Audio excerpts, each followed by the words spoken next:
Welcome to RC Cars, the movie. I look back at the year 2023. This is a 3.5 hour special. So get yourself some popcorn, get yourself some tea, some beer, some biscuits, whatever you want. Sit down and enjoy the show. What a year. Enjoy. By the way, want to win one of my RC cars? See the link in the description. This is the world's fastest RC car that you can buy. And in this video, we're going to send it off a ramp, full speed, at 100 miles an hour. Now this could go completely wrong because next to the ramp is a concrete wall. And if we miss the ramp, concrete wall. Anyway, this is the Traxxas X01 radio-controlled supercar. And out, we have a giant brushless motor. It's 4-wheel drive. Looking underneath, let's check out all that aero. We even have a cooling scoop here to cool down all that horsepower. Anyway, we've got these wooden boards here that we can use for ramps. So let's stop wasting time and send this thing to the moon.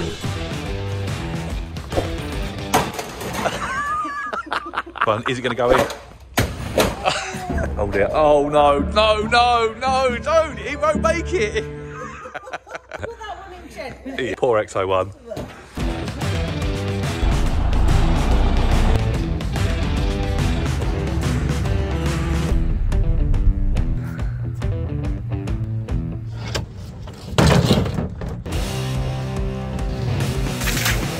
Oh, look at that. That's beaut, isn't it? Perfect size. So there's our run up all the way along here. Should get 100 miles an hour. If we miss, it's going to hit that. Look at that concrete wall. Rock solid. Solid. You can't get more solid. Wall. It's a block. Oh, box. So next we're going to practice first for this. Make sure that we hit the ramp. See what happens. Get the line right. And then afterwards, X01's going to get it. Flat out. 100 miles an hour.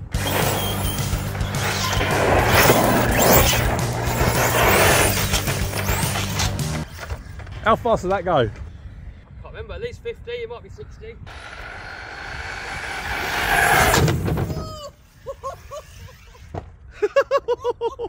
No, look what you've done to that though. Alright. Still alive, took it, footage. Next, X01 time, and then after that, we're going to destroy all this stuff with one of those RC cars over there. We got the cabinet of doom. We've got a monitor. We've got another monitor. We're going to have a load of carnage. Right, X01 to the moon.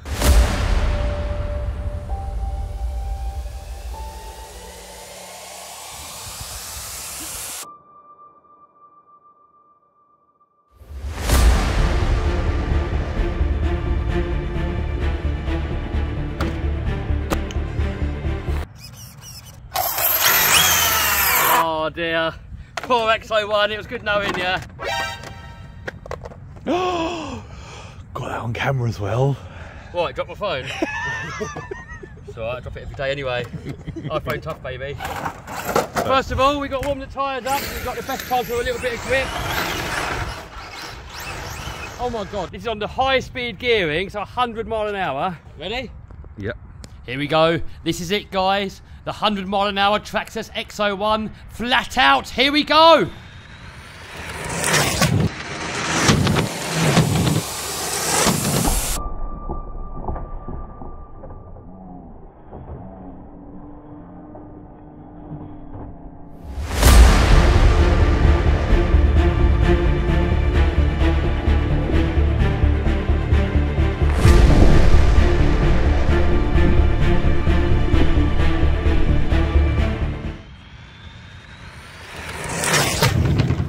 Oh!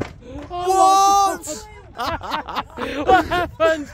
There's the wheels. Oh, He is what? inspected already. That's part of the ramp. It killed the ramp. His bits went flying off. Traxxas tough. It can't be alive, can it? Go on. It's alive! Don't forget, TV smash coming up in a minute. Do it again! No. Do it again! There's no damage. Look, it's no damage. I thought it was going to be completely and utterly destroyed. They're saying do it again, Yeah, but I think okay. it deserved to live. I thought that'd be like dustpan and brush. Damage inspection time. Parachute. Oh, we got top deck bent. Oh yeah. But do you know what? I thought it's going to be completely and utterly slaughtered. Even when it hit the ramp, we saw the plastic fly off. Right, next, we're we're going to destroy some other stuff. Creighton 6S, monitor, cabinet, and if it makes it through all that, RAM. Do you know what? It's probably one of the most destructive videos I've ever done so far, and not broken anything yet. All right, let's go.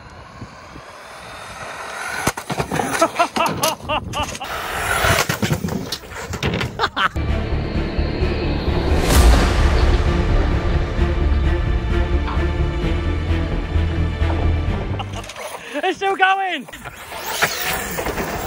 Can't believe we haven't broken anything yet. Round 2.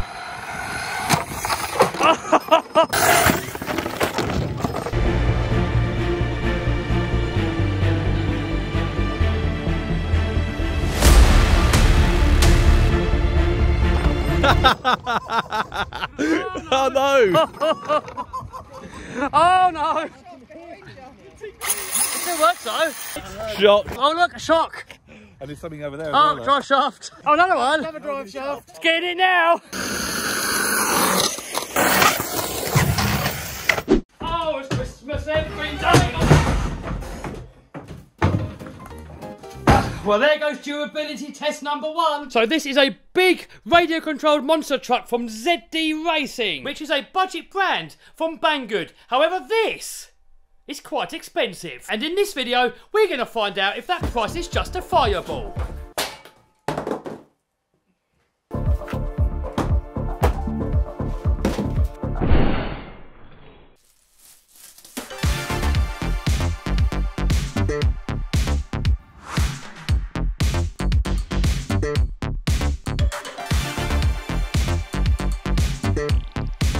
So far, it looks pretty promising. So you can get a ready-to-run non-EXP Creighton 6S for $550, a Traxxas Sledge for $700, the ZD Monster Truck for $750, and the legendary X-Max for $1,000. Now, size-wise, it sits right between the Sledge and the Creighton and the X-Max. So going by size alone, the price so far looks pretty justifiable.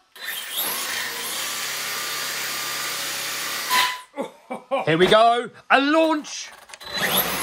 Oh no, not the fastest, but don't forget, a test later. Staircase of Doom, round number 2. This time with no box to protect it. Here we go. Oh, ho, ho, no. All right, it took it. Right, let's get it out in the real world. Here we are on location, 3S speed run, then a bash. Whoa, brakes are good. I thought the brakes were bad earlier. That's going to be lively on 4S. 46 miles an hour. Here we go, 8S. What's full speed? Man, that's lively. I reckon 55. 53. Not bad. Here we are on location, skate park. Got Andy in the house, Max in the house over there somewhere. Whoa, oh, Max has got his Typhon and X-Max and Talion. So what have you got in your X-Max? Just a new everything pretty much. So he's got, what are these, Rivertons? Yeah, this one. M2C motor mounts. What motor is it? It's 1100 kV. Lean custom RC upgrade drive cup holders. All of them Max 5 ESC. And a brand new chassis. Yeah. Brand new chassis, brand new bulkheads. I've only ever done 2 X-Max chassis in my whole entire life. Max has done 9 X-Max chassis. This one's X-Max chassis number 10.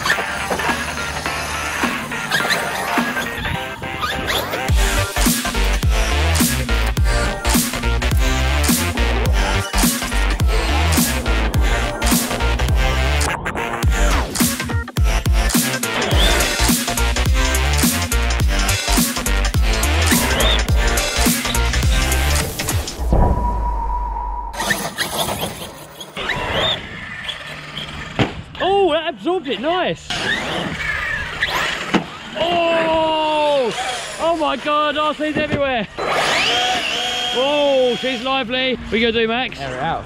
To the moon. Oh, man, this thing launches. Oh, that is what bent the Armour Creighton 8S chassis. We're still straight as a die so far. 70-75 tough. Oh! Oh no, look, we landed on the head. Oh no, there goes the first bit of damage. Got loads of power, this thing. The steering, isn't that great really? Oh my God. Let's go to the moon. Whoa, whoa, whoa, that went high. Oh, oh. Whoa, whoa, whoa, that went...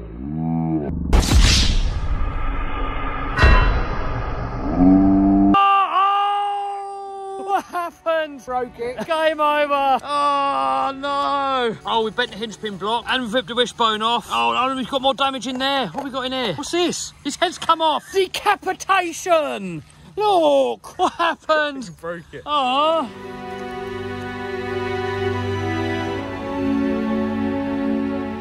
Gone over a little bit to see what is actually broken, and we've bent the hinge pin there, look, broken the lower arm, we've broken the diff cup, lost the drive shaft. Now let's check the chassis for straightness. Yeah, looking good. In this video we're going to take this crawler, which is supposed to be really slow, and make it stupidly fast. And for that we're going to use this Castle Mamba X6S brushless combo and a 6S LiPo. Want to make more cash so you can buy more toys, quit your job, or maybe buy your dream house? Then click on the link in the description and I'll show you how many of my students make thousands of dollars every single month by selling simple items like this and this on eBay.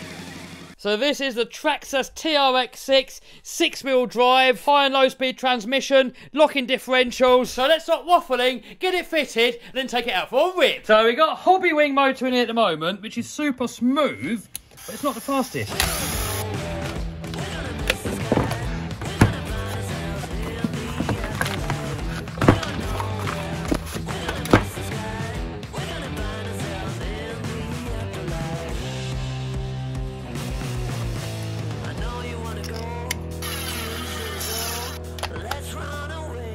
6S LiPo in. Here we go, moment of truth. 6S, baby. Here we go.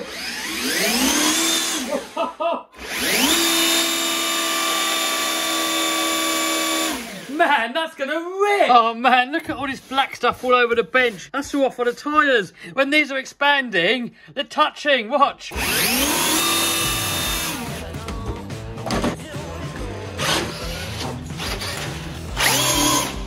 Oh my God. Backflip. Got a GPS on there. Let's see how fast it can go. Look at that, it can still go slow, we can still crawl with it. And then we hit second gear.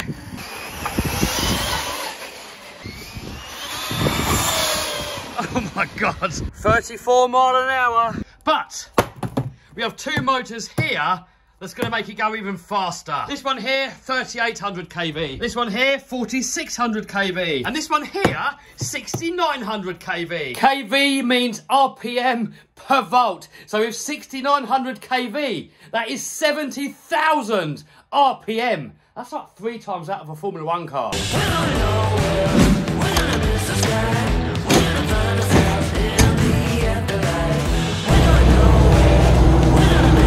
Here we are on location. We got the crew in the house. That's how fast the corner's supposed to go. Who wants a race? Line them up. Oh, look at that. Who did that? Is that your one, Finley? Mine. This is the Redfin shopkeeper. All right, so there's my one right on the end. Everyone ready? Yeah. Ready, steady, go. That one. What's in that one? That one's fast as well.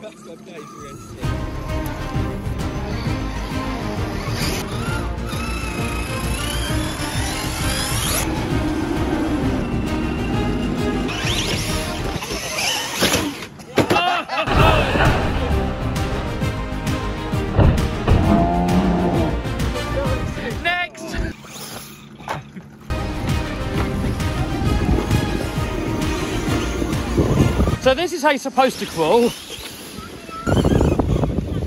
And now with more power.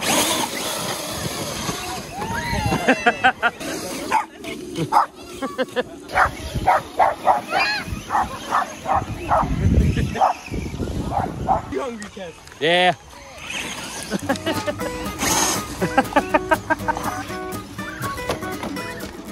Footage.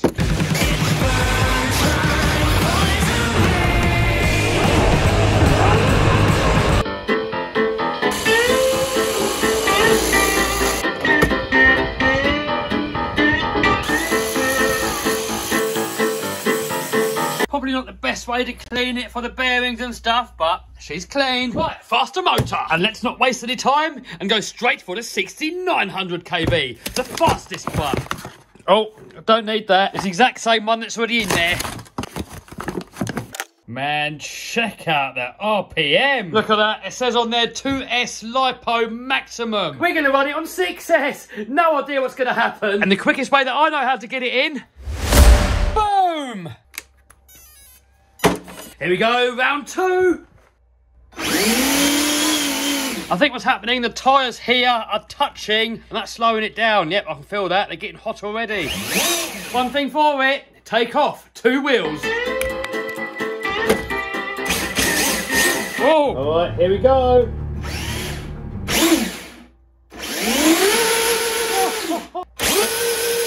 Man, that's gonna... Here we go, speed run.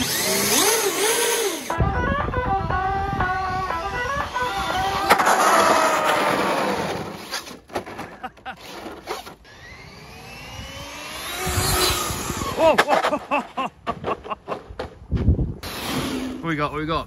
42 miles an hour. Max's go. Oh,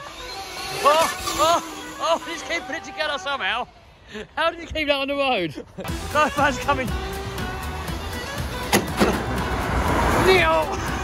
He was laughing, he's doing it on purpose. 42. Oh, 42. Come on, give it another go. Wait, I think the car blew out.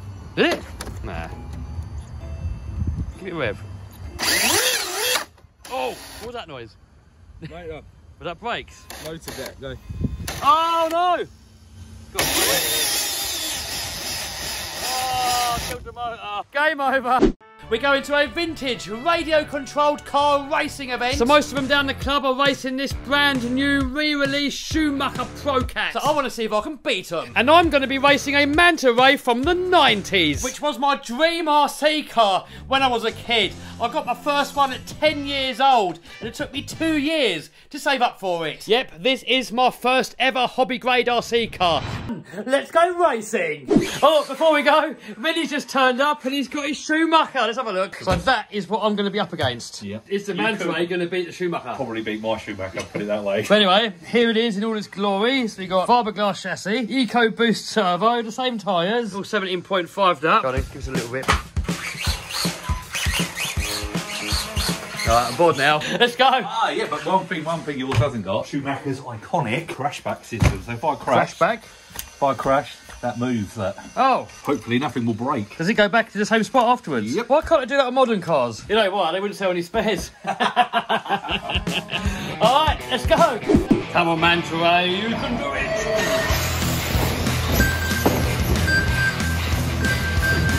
Oh, Kev moves up into 3rd place. 2nd place, 3rd place. Come on, Kev, push, push, push.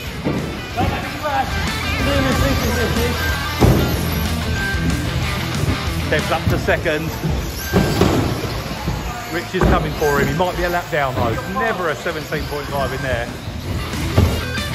We'll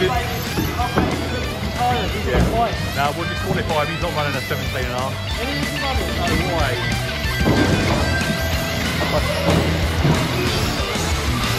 There we go, there are the results. I've got a professional Lamborghini radio-controlled drift car.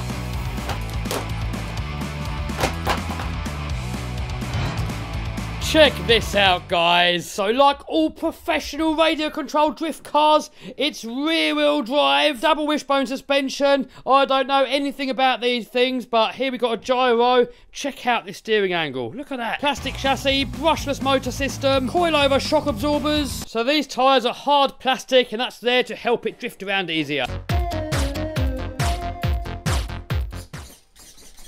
Oh my god, check out that steering travel! Servo's fast as well! Oh look, check this out! Here you can see the gyro working.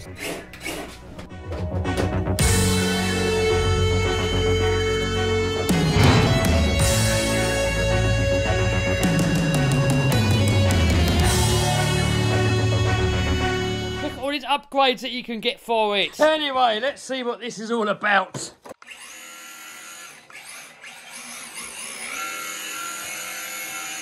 Look at that! It's quite easy actually. What? Complete beginner. Look at that. Alright, hold on. I think we need some obstacles.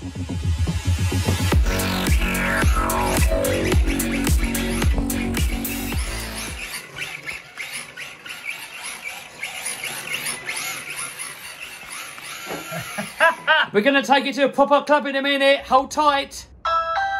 Oh, look. There he is. There he is. You're telling me he gets a free toy and he's straight over. What we got? Drift car for Vinny.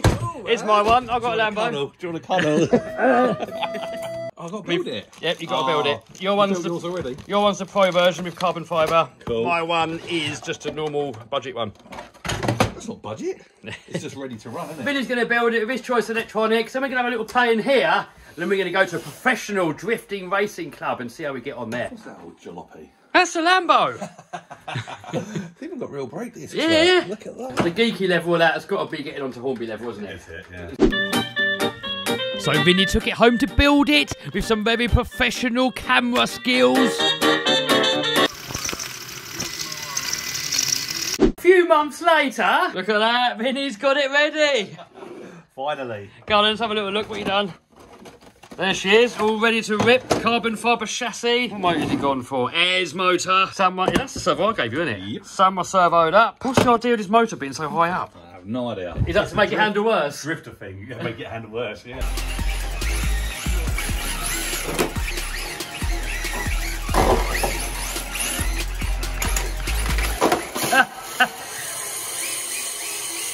Can't even see.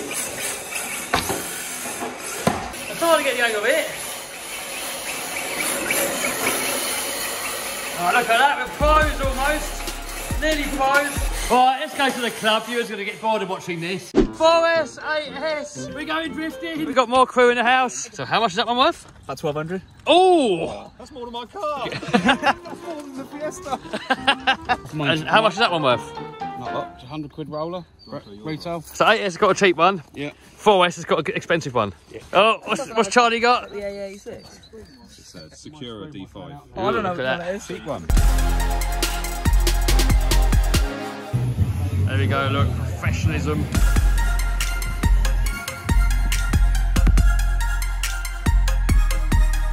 8S is all excited. 4S is excited. Yeah, look what he's done. Look at the back of his neck. Oh, look at that. He's all man. His father proud.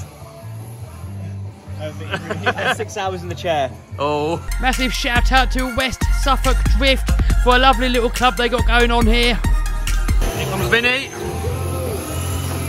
Oh, where did you get your licence from? Cornflake packet. Shredded. So to start off with, while we get the hang of it, there was a lot of crashing going on.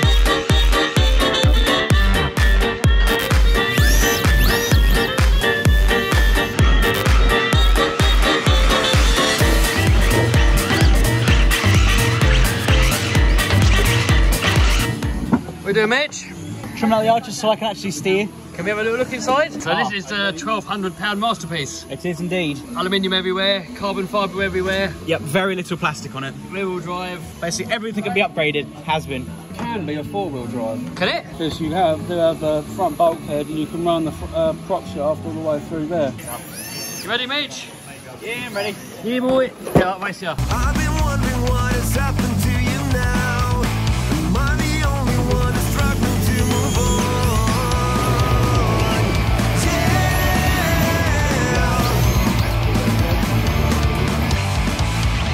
Guess I thought that this was meant to last. As time went on, we got better and better and better, and we almost look quite professional. I don't know, what do you guys reckon? Give me a note down below in the comments.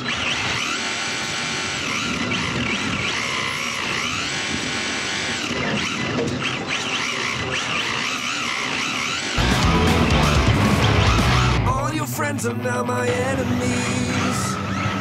Always tell you what to do. Can't keep up with all the bullshit they're throwing. Oh, it's Christmas every day. I got a new toy, and it's massive. Check out the size of this bad boy. It is the most requested RC car in the comments by you guys, and it could be the best RC car ever. And in this video, we're going to find out if it actually is. The body comes off really easy, 2 clips at the front, 2 clips on the back, and off. So up until now, the Traxxas X-Max has been my favourite practical RC car. I say practical because my other favourite RC car is the Raminator, and that isn't practical. Now, the reason for the X-Max being my favourite RC car is because of its size, it's fast, durable. Oh! It's easy to work on, the parts are easy to get hold of, the parts are cheap, you can drive it on 2 wheels, you can backflip it, you can forward flip it. It's pretty much the RC car that can do it all. However, some people said, Kev, it's not the best RC car. It's too unstable, it's clumsy, it falls over easy. And they say the Kraton 8S is better because it's more stable and faster. However, the problem with the Kraton, it's not the most durable of cars. It always breaks bulkheads, the arms break easily. It's got other problems, it's really heavy, so when you break it, it's really difficult to carry it back to your car. And the spare parts are really expensive. Now, if you want the best of both worlds, then the XRT could be the solution. And in this video, we're going to find out. So it's got the lightweightness of the X-Max. Looking underneath, it's got a plastic chassis, also like the X-Max. Now, I find plastic chassis a lot stronger because it can flex and then flex back. A metal chassis can bend and then it stays bent. X-Max chassis is round about $20, and I've only ever, in 7 years of owning X-Maxes, broken 2. Looking over at the XRT chassis, it's a similar sort of design, but a lot lower profile. Now, the stock chassis on the Armour Kraton, they are made of metal and they bend really easily. Now, you can get aftermarket chassis like the M2C chassis, which makes it a lot stronger. However, if you extreme bash, they will still eventually bend. And yes, everything will eventually bend or break when you're extreme bashing. Now, the suspension arms look to be the same design as the X-Max, just a little bit wider. And inside, just like the X-Max, batteries either side, ESC motor in the middle. Look at that, V8 engine. Same sort of style heavy duty shocks, however the XRT ones are slightly shorter. I believe the differentials inside are exactly the same. So on the surface, it looks like it should have all the benefits of the X-Max and the Kraton all into one. Check out how easy it is to get the batteries in. And look at that, it's supposed to do 60 mile an hour, 50 mile an hour on the stock gearing, 60 mile an hour on the included high speed gearing. And we got a GPS so we can check it. So GPS on, car on. So tyres are definitely less balloony than the X-Max. All zeroed off-ish. Here we go. We're stable. Next video, we're going to put on the high-speed gearing and do it again and give it a full-on durability test. It wheelies. We're supposed to be 50. Oh, 45 mile an hour. It's supposed to do 50 on the stock gearing. So next video, high-speed gearing, and it's supposed to do 60. It is pretty cold out here, so it could be the lipos. Cold lipos mean less power. Let's see how well it handles. Tell you what, it's got a lot more stability than the X-Max. Cleared in over there, playing with their new, I think it's a Maverick. Oh look, backflip opportunity. Trouble is, we got Claire's car in the way. Am I allowed to do it? Yeah, go on. Right. Smash the window, you got to pay. Alright. Oh, sort of. Next location, skate park. Here we are on location, and we can hear RCs over there already, look. Oh, it's... You disgusting sod! What? You knew I was right behind you. What was that, a drive-by?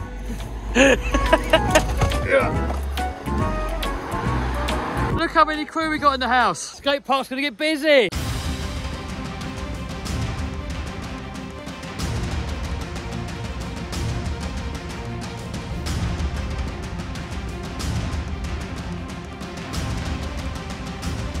We'll give everybody a minute to admire it, and then we'll take it out for a rip.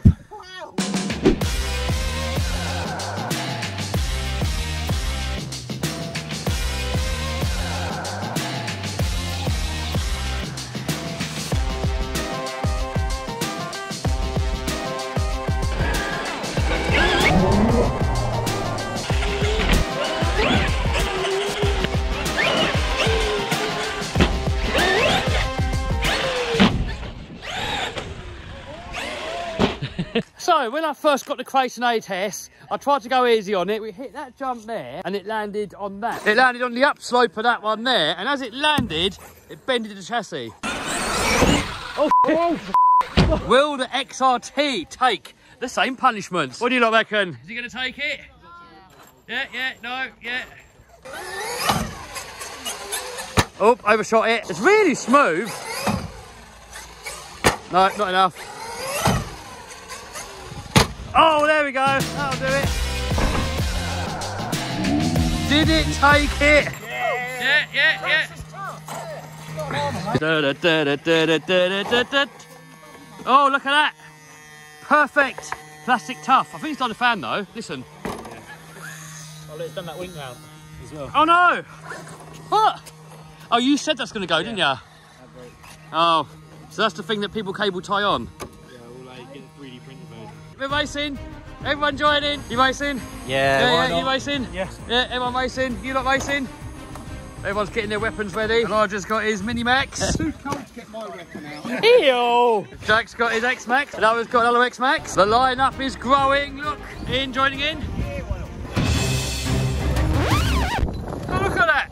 Someone's got their arse in the way. Sorry, Kev, am I spoiling your shot? No, get out of here, will ya?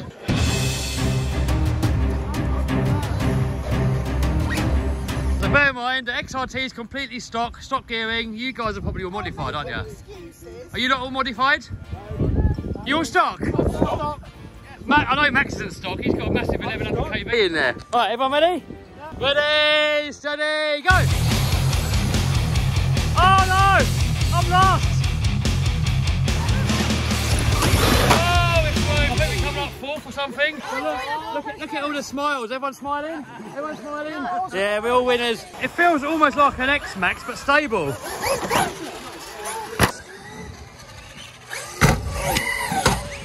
Ah, it's not got a grip. That's elevation. And it takes it. Takes it. Oh!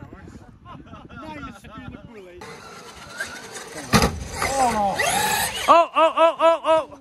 Right, we're on wheels. So next, let's see who can jump the furthest. Ready, steady, go. Whoa! That was some elevation from everyone. I think Max won it though. Yeah. XRT I reckon come second. Next location, we've got a BMXy rally track type thing over there. Oh, they're off. Slam dunk, are you ready to make me?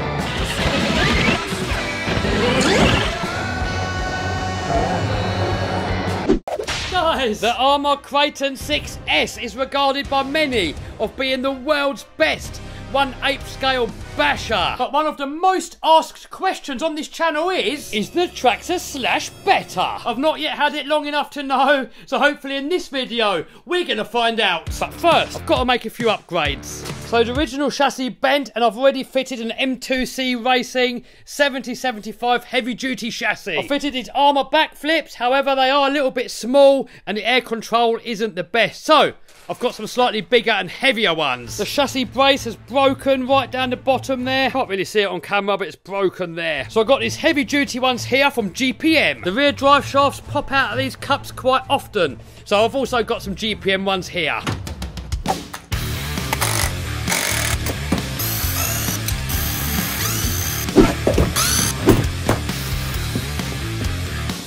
It's got to come out of there somehow. What? Come on, out with you. Jesus, come on, what's holding it in? Jesus!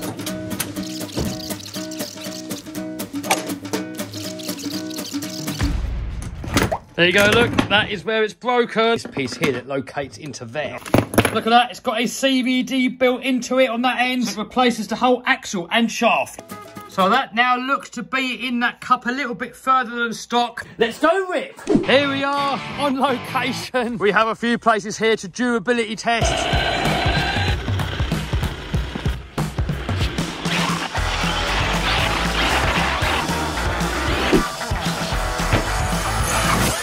Whoa!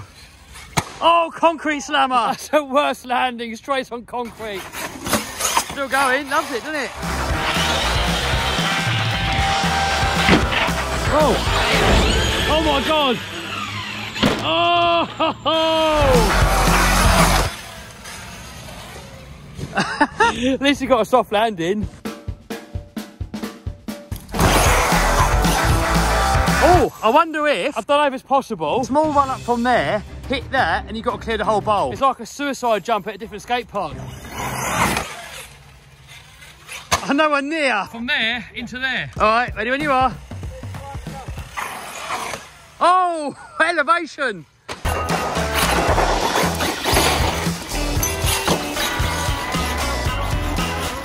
Alright, we've got to durability test it now, so what should we do? Flat out, straight across there. Try not to hit a Pikachu. So we've got to go full speed all the way across here. Go up this, this is a little bit of a bump. So if we hit it too hard, then we're going to not land here properly. But what we want to do is hit this and clear Pikachu. I reckon it's easy. Right, here we go. If you can't go too fast, you've got to...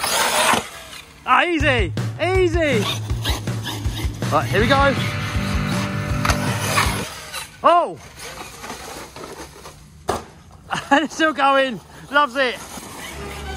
I wonder if we can go over the tree.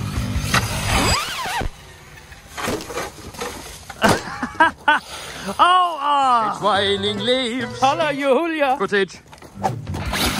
Man, this thing's taking an absolute kicking. Right, which one are you saying? I reckon. I'll tell you what, rather than to explain to me what to do, Max is the most hardest basher. I think he might be worse than Stempy. If this doesn't clear that bowl, this is going to go in half. Max reckons it might break in half, but here's a durability test. Ready when you are. Oh! Oh, he has killed it! Oh! Max just kills everything, every RC car. Literally lasts like 2 minutes, done, finished. What have you done to it? Oh, hold on, front dry shaft. Has it popped out? No, it's just bent. Does it still drive normal? That's all right. Right, Max, do that one. So run up all the way through there. Well, you can't go through there anymore because I've put a lamppost there. Oh, what's that? It's weird, it sounded broken a minute ago, but it's fine now. Oh, elevation, and... I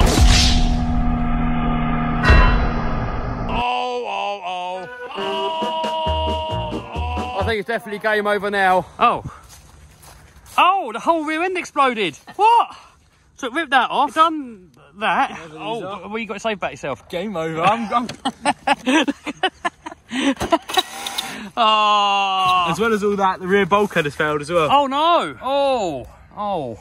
Yeah, game over. Oh no, look, more damage. But anyway, we're going to fix it up again and then we'll get it out in another video and carry on with the durability test. Oh, it's Christmas every day. This could be the world's best nitro RC basher. So the HBI Savage came out 20 years ago. This one here, the Savage XL Extra Large, was the best nitro RC car of its time. However, they discontinued it and it also had a few problems. Now, they came out with this, the brand new 2020 edition. So in this video, we're going to have a little look at it, then take it out for a rip and see if it's any good, and if it is the world's best nitro basher. So problems with the original one, the wheel hexes, it's got these tiny little nuts in there. The hex is not the perfect size. They come loose, they strip hexes.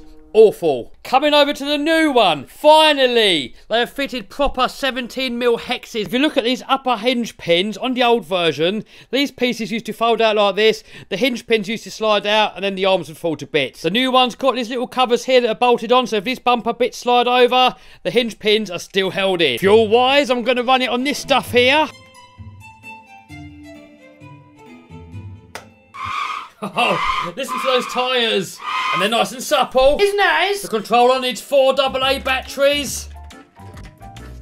Next, we need to put some batteries in the car. And one of these Banggood batteries fit in there perfectly. Steering, it kind of sounds like it's struggling a little bit. Put it on carpet, it's probably going to be even worse. Yeah, look at that. Really struggling. We're going to upgrade that in a future video. And throttle. That's working pretty good. And brakes. Oh yes, those brakes are working good. So I'm going to probably be chucking in one of these perfect pass servos for later. So glow starter wise, these sort of ones here, they always are problematic. They always go flat and then you can't play. So I've got this one here. I can plug in any LiPo up to 20 volts and it won't go flat for ages. All right, here we go. So first we've got to prime it. So finger on the exhaust, throttle wide open and turn over the engine. Next, throttle closed again, glow starter on and hope for the best. Might not be going fast enough. Milwaukee hasn't got the power. Let's get the big boy. Oh, here we go.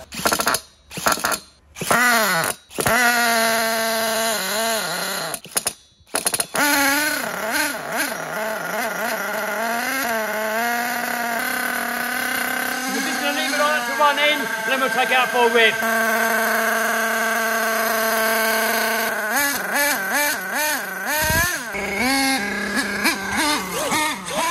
Just messing about with the engine setup, make sure the engine's running nice. Then we're going to get your body on it and give it a proper little run.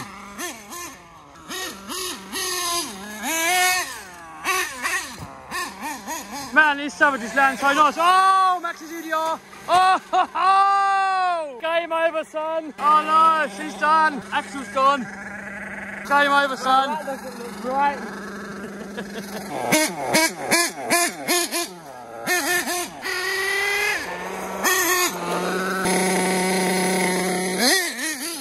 I'm no expert, but I'm trying to tune up the engine. Oh, run away! Oh!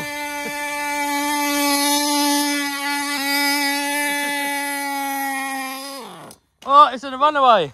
Oh look, the link's come off. The whole thing's come off the end of the carb. The grub screw's gone as well. Alright, put it back on, bit more running in, then proper action. Look at that, look at that smoke coming out of there. Something's got heated. Hope we haven't killed it. Oh, we've got early signs of transmission issues. Look, it's locking up. Getting that back on there. Wish it gets locked up. We haven't got any at the minute. There we go, back in action. We can't get the glow thing in there with the body on, so I should really do a ream up. I haven't got one. Precision work. Did I go in now? So I put this little armour, little tethers on here, look. Nitros are brilliant when they work, crap when they don't work.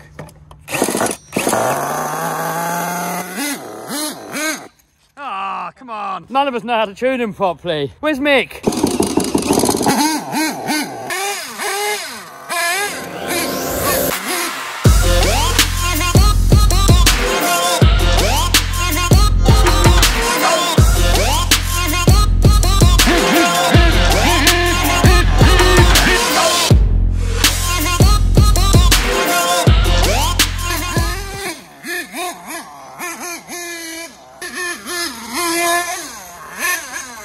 That's what savages are for.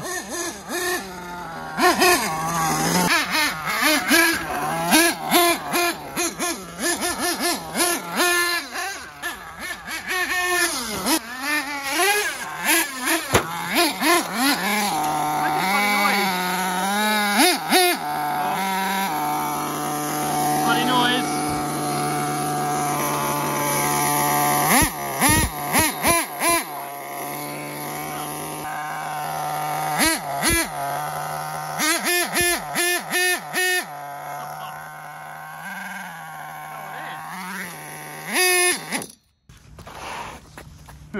All right, we're gonna have to investigate on that one.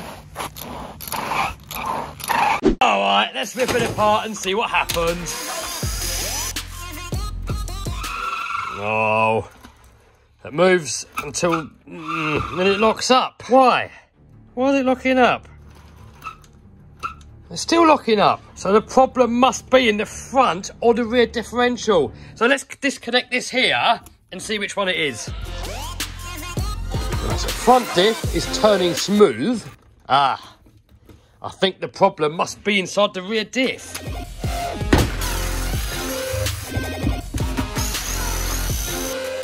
Oh no, look. What?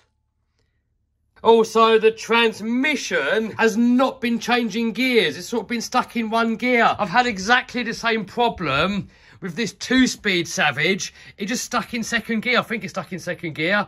I've messed about with the setting. I just cannot get the thing to change gear. Off camera, I've been trying to play about with the shift point. There's a little grub screw under here that you can adjust, and it was so tight, it wouldn't even adjust. I had that in there, I was turning it and it rounded it off. Overall, I really like the platform. I like that they fixed these sort of problems here with the hexes. The whole platform overall is a great product. But when you got little things like it not changing gear and the diffs breaking so easily, and I know some of the other manufacturers also use monkey metal gears in the differentials, but they last. I wouldn't mind it being monkey metal if it lasted. Anyway, I'm going to fix it. I'm going to modify it. And then next video with this truck, hopefully, it's going to be absolutely epic.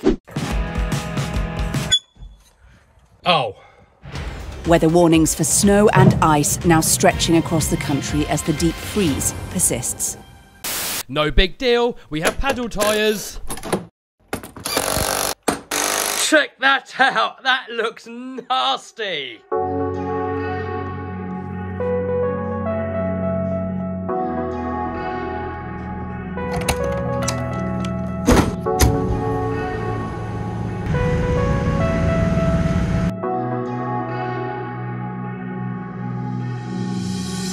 Hey, got 4S Mitchell, got 8S Steve. What's 8S got? Savage. That's got really, really big motor in it now. Can we have a look at that later? Yeah. And, oh, what you done with this? Dual rate springs? Yep. And the diff cups are solid all the way around. Oh, one-piece ones? Yeah. Where'd you get those from? Oh, I got them from AliExpress. How? 20 quid, I think. The same, all right, they're heavy. Oh, and a buggy? Is that Mitchell's? Yep. So that is a Savage motor? That is massive. That's like soda can size. Put your fist next to it. That's like fist size. Yeah. In a Savage. All right, let's go. Sorry, did I get you? Right in the nuts. This was supposed to be the XRT durability video, however it snowed, so next video. Look at that, them paddle tyres, look, this is going. Oh no. More power, more power. Hold on, let's get the recovery vehicle. No, not working. He's off, he's off. Oh.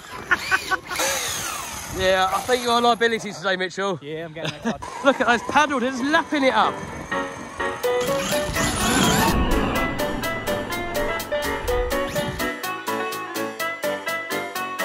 Anyone hungry? Yeah, go on then. Yeah, that really worked. Look, how much it cleared.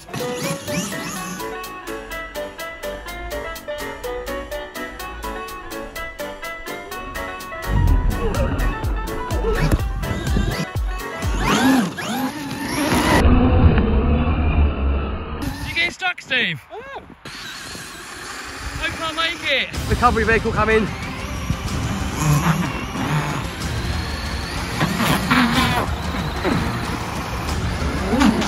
Oh, no, let me clear some tracks. Whoa. Whee. Look at that, straight through. Like it's nothing. Loves it. Look at that, the power. So Mitchell's come with a new weapon.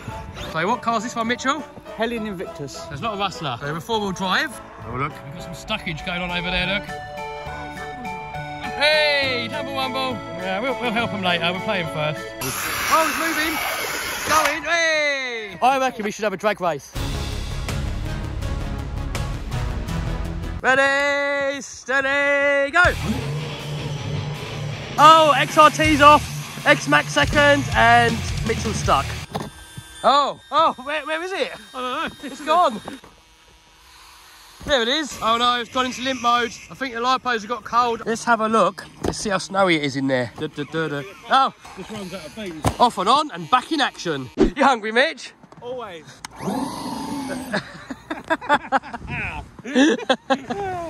Oh no, we're falling into a sand pit. Oh no. Oh, we're in the sand pit. No problem, we're out of the sand pit. Oh, Mitchell made it through with the whatever it is, Helion. Are you hungry? Yeah, sure. Really? Check your eyes.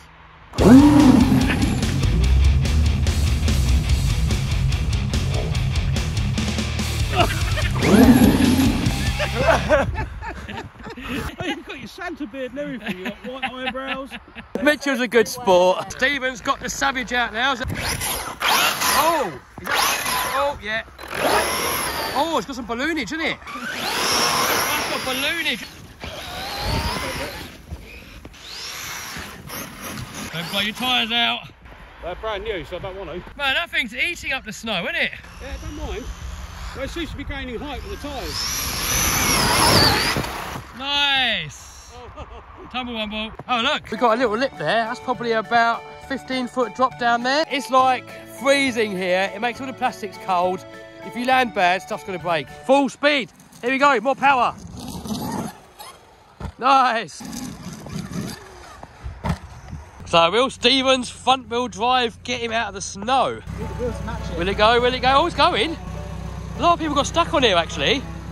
Stephen knows. He goes slow, don't wheel spin, and look at that, he's done it. You don't even need an Andy. Who needs an Andy? Next XRT video is going to be the durability test. We have the brand new latest version. And to go into it, we have the best motor, the best speed controller, the fastest servo, and the best radio. So first of all, we have to build it.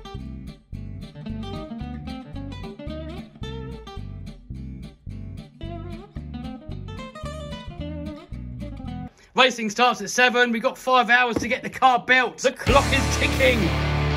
Next, we've got to fit the servo. I'm using a KO servo, the best one that I think you can get for electric buggy racing.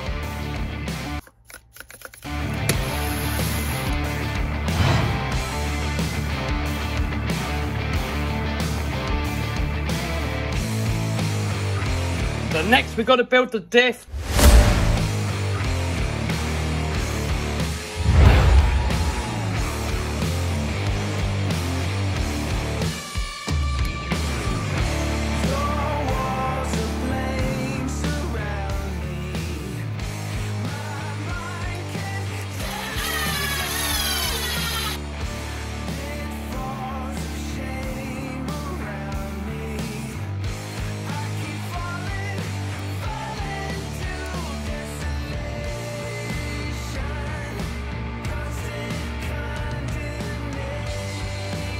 So we've got to let those chill for a bit to let all the air bubbles come out.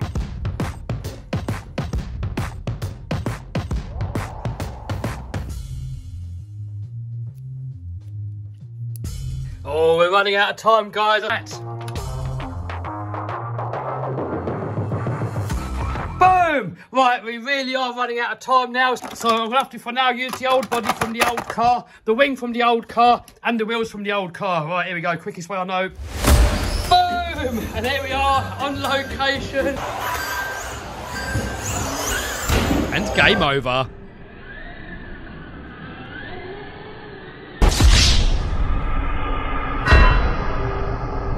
Oh no, look, broke it.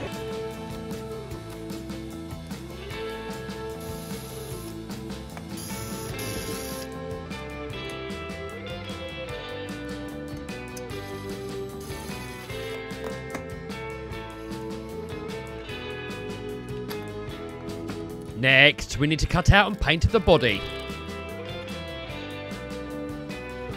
So here, I'm just roughing up the surface so the paint's got somewhere to stick to. Next, I'm going to degrease it with some brake cleaner. Colour-wise, I'm going to go with this blue-green. There's going to be that colour there. And while that's drying, we can go ahead and cut out and fit the wings. Now, what a lot of professionals do, they get some of this stuff and they rough up the surface of the wing to give it this kind of look. On this one here, I painted it white. I think on this one, we're going to go professional because we've got to beat Tom Lee.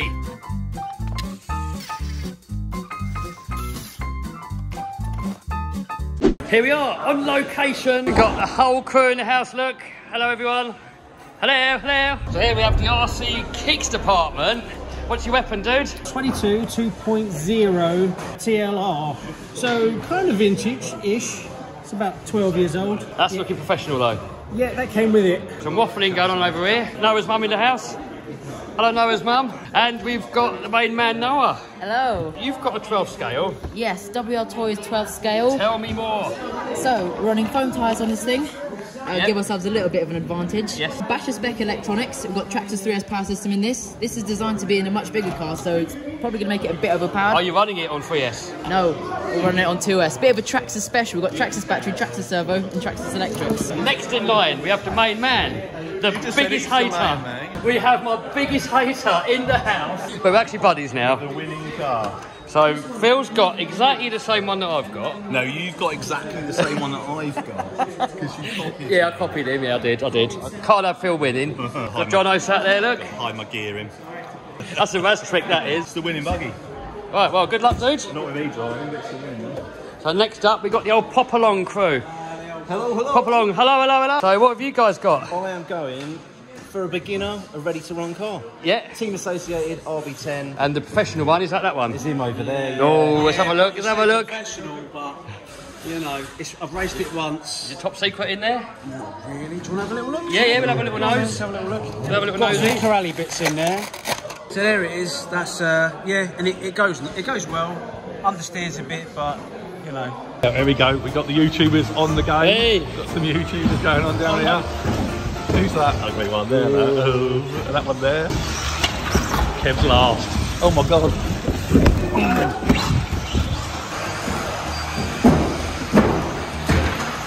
Here's Tom Lee in the blue and silver car, and you know what? For a first-time racer, he's actually really good.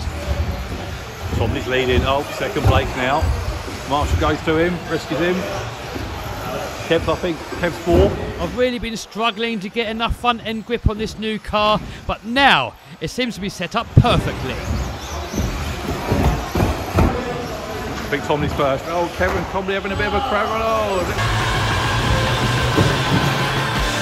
So somehow we managed to take the win. Who's the daddy? Who's the champion? Who's the champion? Such a wind-up merchant. Who's the RC king now? Here, now you're the king of RC. Look at that sparkle. God, look at that. That sparkles nicely on you. There we go, look at that. Number 1. All these mini radio-controlled rock crawlers have to make it to the other side of this wall. And the only way round is the long way. They have to make it over this bridge of doom. Here we go, the first contender, the Axial SCX24 Chevrolet C10. Oh, that's already one hand of God. So this car is bone stock and it's considered to be one of the best radio-controlled mini rock crawlers that you can buy. Now, each time a car gets stuck, it's going to require a hand of God. Now, the car with the least amount of hands of gods wins. And I'm going to leave it up to you viewers to keep tabs and put in the comments down below how many hands of gods each car got and which car wins. Next, up to the rock crawler section, or the rock bouncing section.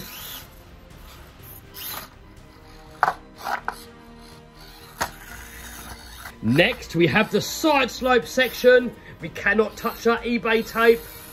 And we've made it, and now up the incline. Oh, another hand of God. Oh, come on. Yes. Next, over Ugga Dugga Valley. So this is also a test of ground clearance. And we're stuck. Hand of God.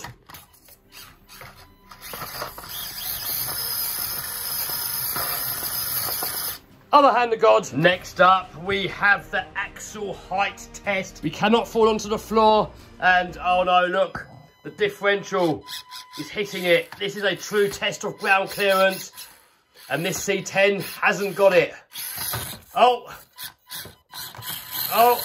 can it do it? Can it do it? No, we're beached. Hand of God. Next, we have the Bridge of Doom. And the final section, can it do it?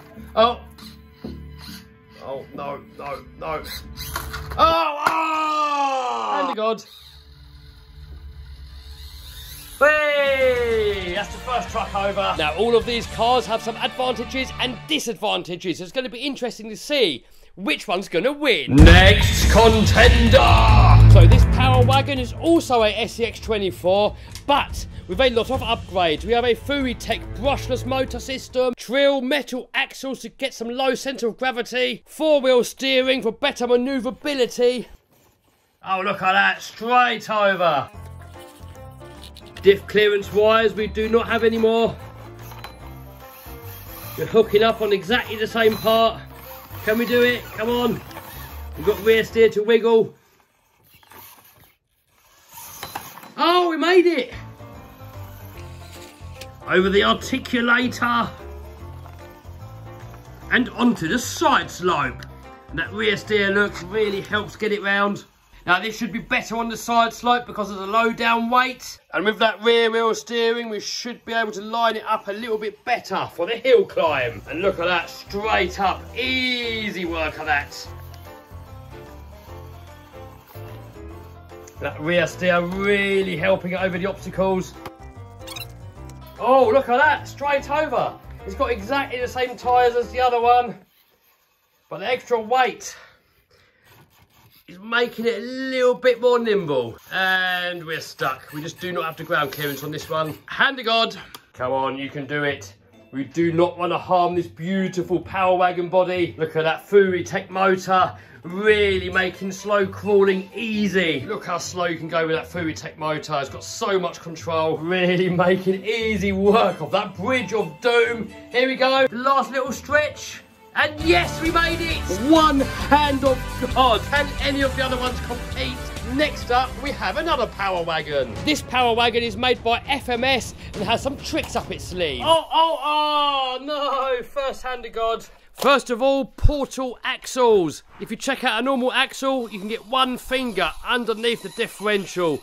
Check out these portals. We can get two under there. Oh, look at that. This one is making it easier. Hand of God, number 2. Also, we have a 2-speed transmission. However, it's got a hard body and it's quite high off the ground, so side slopes might not be its strong point. Come on. But we have high-speed gearing.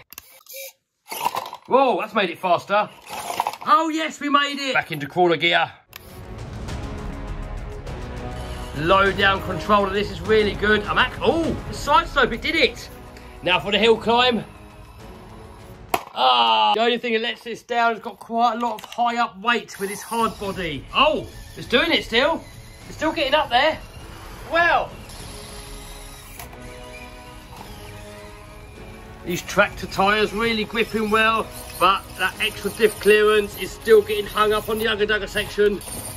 Oh, we're doing it. We're doing it. We got the right line. And now this extra diff clearance really should come into its own. Oh, look at that. Straight over. No problems at all. All that we got left now is the Bridge of Doom. So this truck is a little bit wider so far, and that is actually helping it on this bridge. Look at that, straight over, no problems, really capable crawler. Future video, we're gonna upgrade this and try and make it even better. There we go, straight over. Next up, the Devastator. Oh, really controlled? Well, sort of. So here we have the HBX Devastator. Actually one of my favourite mini indoor crawlers of all time. Now this one here is gonna have a disadvantage because of its tyres and not the grippiest. And they're also smaller, giving it less ground clearance. There we go, look. Chassis hit, but it's wriggling its way over. Come on, can you do it? Oh, no. Oh. Is it going to the Hand of God? Ah, yes, Hand of God number 1. They actually come out of the box with 4-wheel steering. However, the tyres are not the best. With the small tyres, we've probably got the least amount of differential clearance. But with the 4-wheel steer, we have wigglage. Oh yes, there we go. Over the rock section. It's going to be interesting to see how the side slope does. No dramas there at all. 4-wheel steering means we can get it lined up perfectly for the hill climb. Oh, easy work of the hill climb. Tyres are actually not doing too bad. Next up, the diff catcher. Oh, sliding over and Hand of God. The Devastator is also fairly wide, so it should make fairly easy work of this. Oh yes, and we did it! We have the Fury Tech titanium caged Rock Bouncer. It has portal axles for massive ground clearance. This could be the winner. One downside, it has open differentials. All these other crawlers here, they've all got locked up diffs, so that could hinder it, and we will see. Steering, plenty of speed and power. And power? Oh! Oh my God!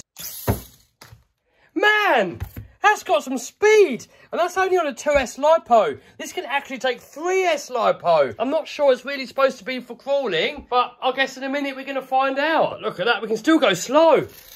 Whoa, it's definitely geared a little bit higher, but this Fury Tech brushless motor is still allowing us some control. Kind of.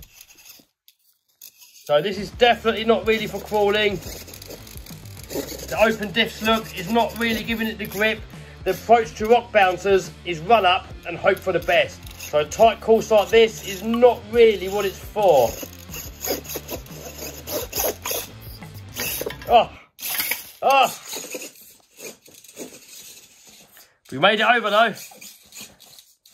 Ah, the approach with rock bouncing is more power. Look at that. Here we go. In its natural habitat, rocks.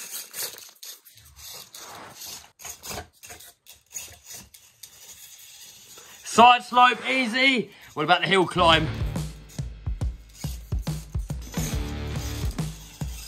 Oh no. More power. Oh, backflip. Whoa! For this steep incline, we really need to crawl it slowly, and the open diff's not letting it. So, hand of God, Ugga Valley.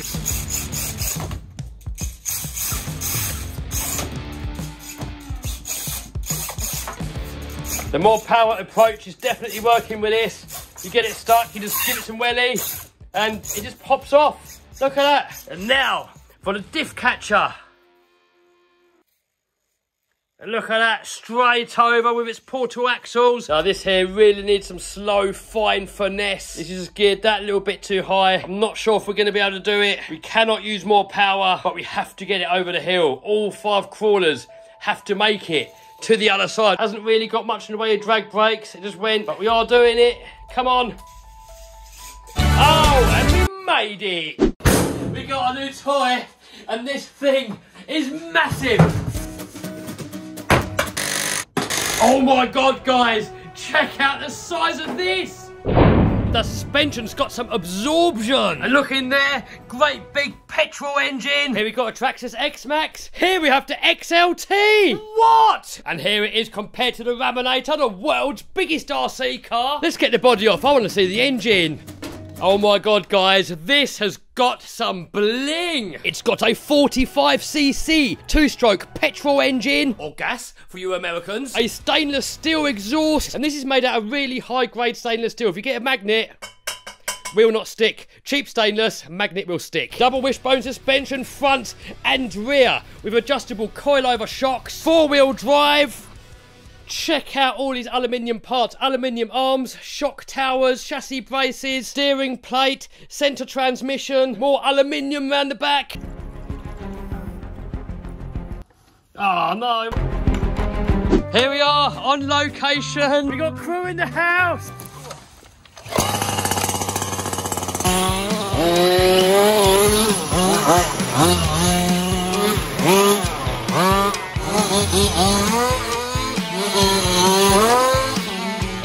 Hey, look at that, we got XRT, X-Max, Sledge. What we got there? Whoa! We got the Logadoon to the moon! Oh!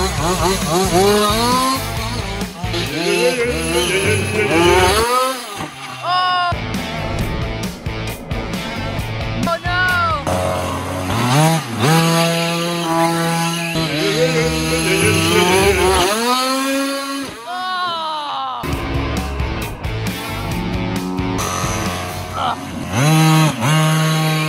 Still going.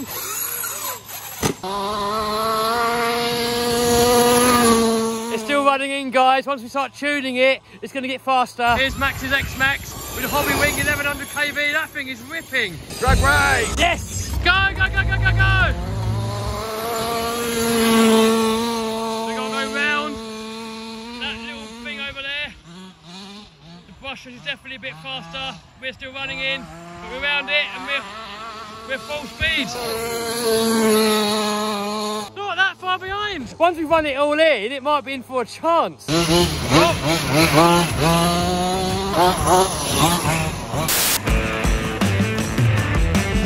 we are, next location, little skate park bash.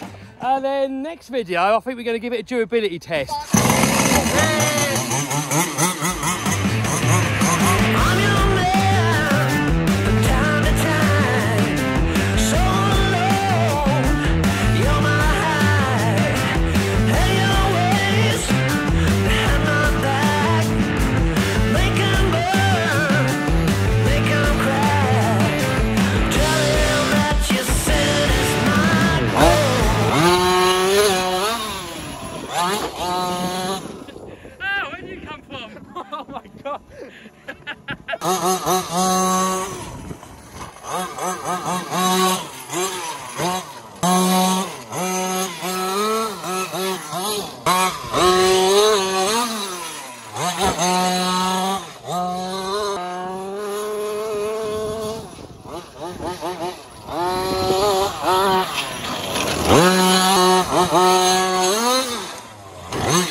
Donald Trump has been kidnapped and we have to rescue him before the baddies take him to the Dungeon of Doom, where he will never be released. Help!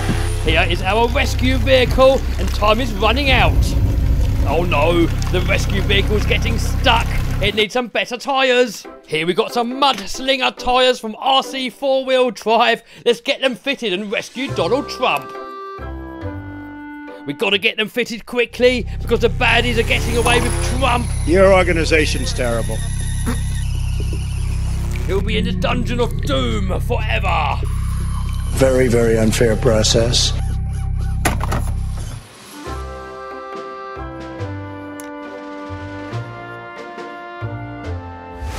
Boom! We have to be quick. Time's running out. Help me! Hold on, quickly clean the tyres, otherwise we mess up the carpet. Clean the wheels. Trump's getting away. I might want him to get away. Depends how you feel. Here we go, Trump's going to get saved. Poor carpet stays clean.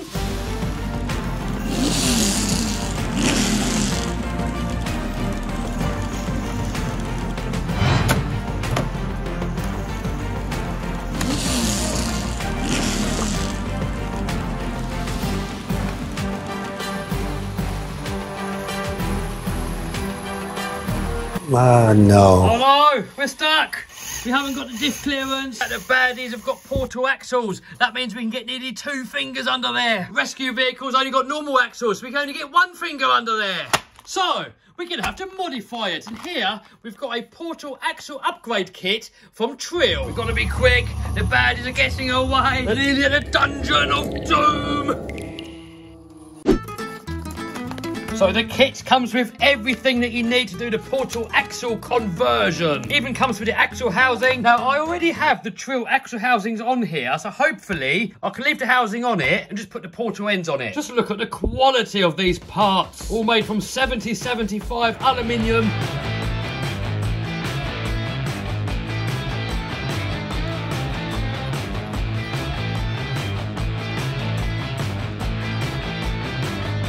Help me! We've got to be quick, we're running out of time.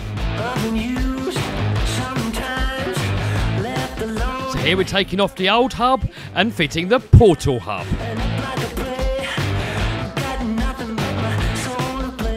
Oh, check it out. But time's running out, we've got to be quick.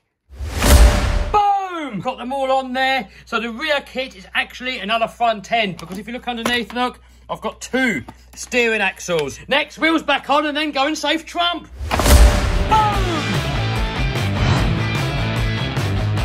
Check out that diff clearance now. Right, let's go. Time's running out. Well, you said it's all gone. Something tells me I should leave the town. Check out that diff clearance now. Play your tricks on my worried mind. Four-wheel steering to get round the bend quicker. Oh, yes! We saved him just before the Dungeon of Doom. Hand of God! Trump has been rescued. We've got to deliver him back to his mansion.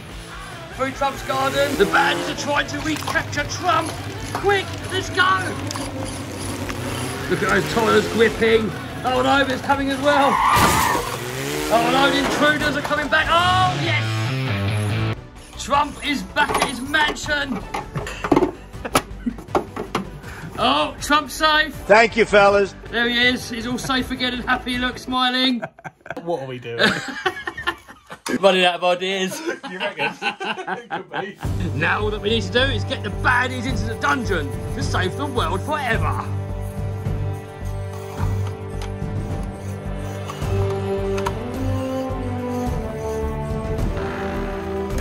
Boom! We're going to bash the Armour Granite and the Armour Senton Boost. So this is the brand new Armour 2-wheel drive boost platform. A toned down version from the 4-wheel drive brushless version. Can't really get behind the outfit. Also, we got the Armour Vortex boost.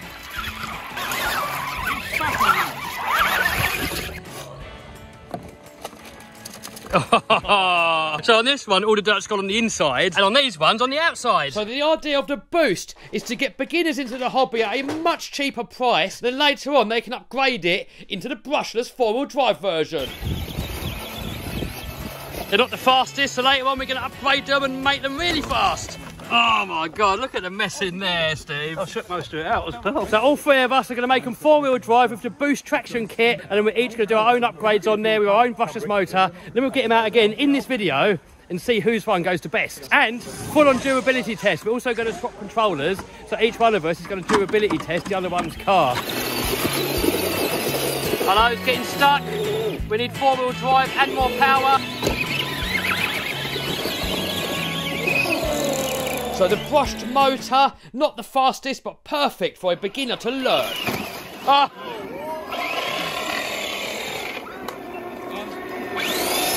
What's in there? Oh,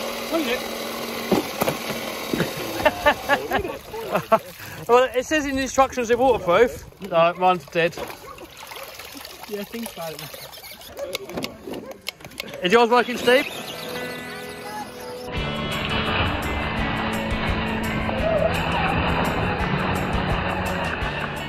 hungry? Yeah, go on. You got enough power. Overwhelming. Vinny, what's up with yours? Dead, just like yours. Here we got the Logger Doom. The only one still left running is Stephen. Tumble Rumble. We definitely need 4-wheel drive and more power. Vortex is working again. The Senton is also working. So quick little rip here. Then we're going to fit the 4-wheel drive system and the brushless power. Then go for another rip.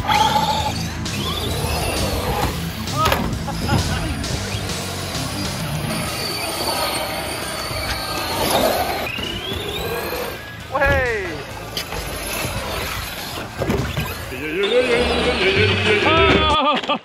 Here you go, Stephen. Awesome. There's your boost package. So we're all going to upgrade our armours and we'll be back out again in a minute in this video to see what they're all going to do. Boost package for Vinny. Nice one, man. Boost package for me. And we got to find a faster motor. Let's have a look in the scrapyard. So this one, way too big, not enough power. This one could be perfect. Next, we need a brushless speed controller. This can do 6S. And 6S means 22.8 volts. The standard battery, 8.4. So more than double the power. So let's get it all fitted and then see what the others come out with upgrade-wise and then take them out for another rip and durability test. Next, let's get the speed controller out.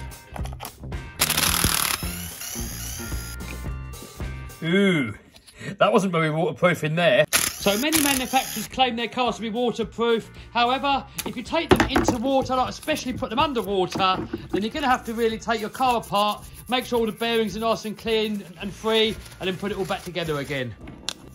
So you viewers are going to have a chance to win this car in a raffle after I've done all the upgrades. So more info on that later and also in the description box.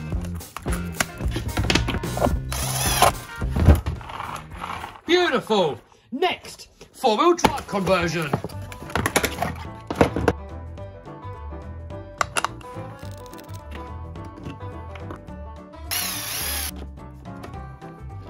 So out with this and in with this.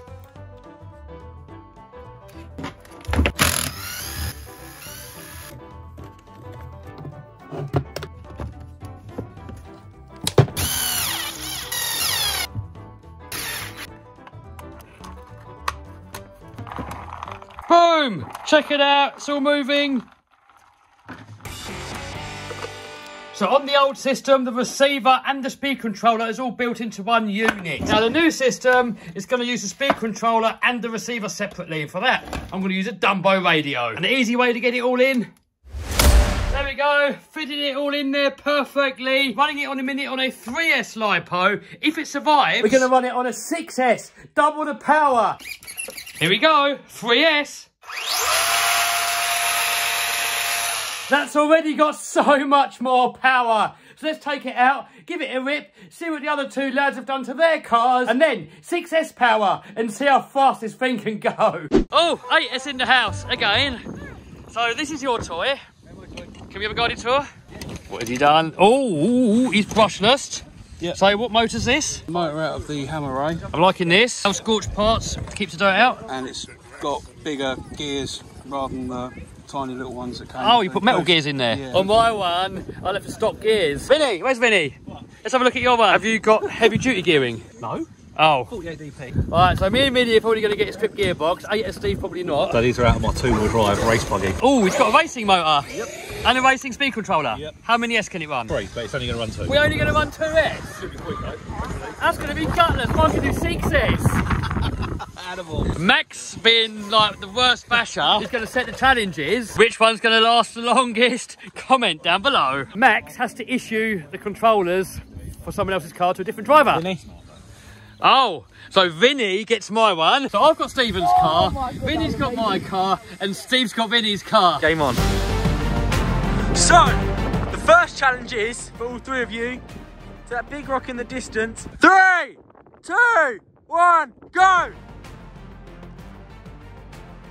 So we have a clear win for Steve Senton with me driving. So the Granite has got a slipping slipper clutch, and so has the Vortex. Oh, there you go. Now with them tightened, next challenge. So challenge number 2 is who can clear that gap. What have I got to do? So you've got to jump over that, and you've got to clear that. If it goes wrong, you can smash into it, and it can be bad. Where'd you get your licence from? Christmas packet. Granite next. Oh! Here we go, Stephen's one, me driving. Oh! I think now all of you should do it at the same time. Woof! Jeez. Next challenge, flat out and try and get through one of these two, and yeah.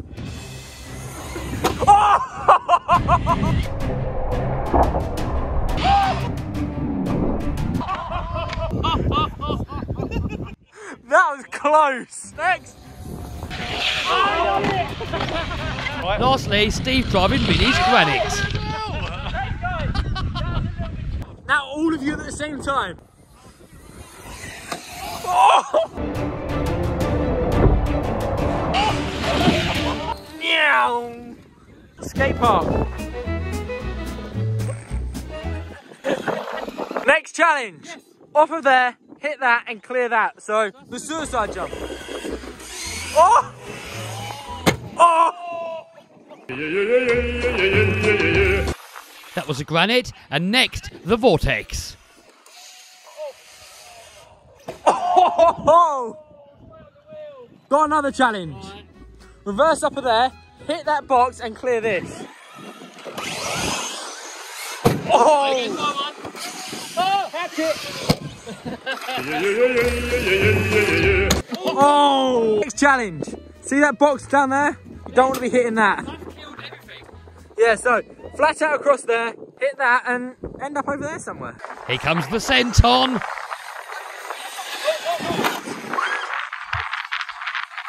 And the vortex.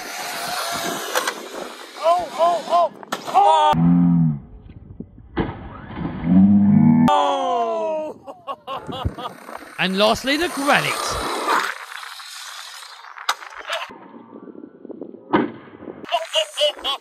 Next challenge, Max gets to go. Okay. How do you feel about this, Stephen? Potentially quite upset. Oh!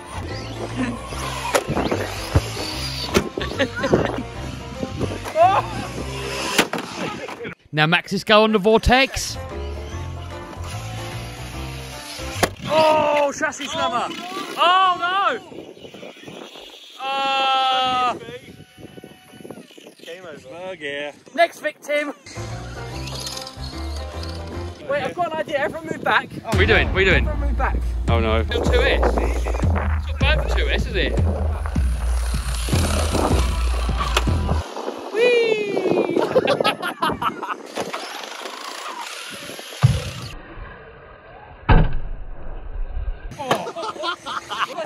Well, this one's done, that's come unsoldered. That one, the spur gear's gone on it. So we declare Stephen's won the winner. Here we got some upgrades, so we're going to fit them and then take it out for a blast. Also, I've got to find a new body because I'm not really a fan of this one. Some people do really love it though. So first things first, let's fix the differential. And for that, I've got these HBI heavy-duty differential gears. So these upgraded gears are made out of proper steel. The ones that are in there, I'll call it monkey metal or pot metal. Definitely not up to the job. Oh, look at that, look. There's a missing tooth there. Oh, what? That's rounding off already. What? They're not using monkey metal screws in there as well? Oh, that's rounded as well. Oh, come on. How am I supposed to get them out now? So here I've got a gas torch. I'm going to try and heat up the screws to break off the Loctite, get the screws out. First of all, we've got to get the grease off to stop it all from burning. Hopefully it's going to work. Oh, that is stinking awful. Oh. There's another trick. I've seen somebody use an elastic band and you put that in between the screw and the driver and it should come off. Nope. Here, we have a stripped off screw extractor set. Nope. Oh. I think we need more heat, but I'm going to do it outside because it's stinking out my workshop. Oh, come on. Come on, that's one that could be out. All right, that's one out. 3 to go. No hope. No hope. Oh, come on. There's only one thing for it. So here we've got a TIG welder, and if I get a bit of welding rod and then weld it on top of these bolts, hopefully it's going to come out. So there is that welded on there, so hopefully now we can unwind it. Oh yes, it's coming out. Boom! If you did not have one of these, I have no idea how you would get that out. Maybe drill it and mess about, tapping, blah, blah, blah. Right, get the other ones out. Boom! There we go, got them all out. Right, so off camera, I've just taken apart the whole entire differential, cleaned it all up with brake cleaner, also cleaned it all up in there. So next, we've got to reassemble it. Inside it before was all this nasty green diff fluid or grease or oil, whatever it is. So I'm going to put in some proper silicone diff oil.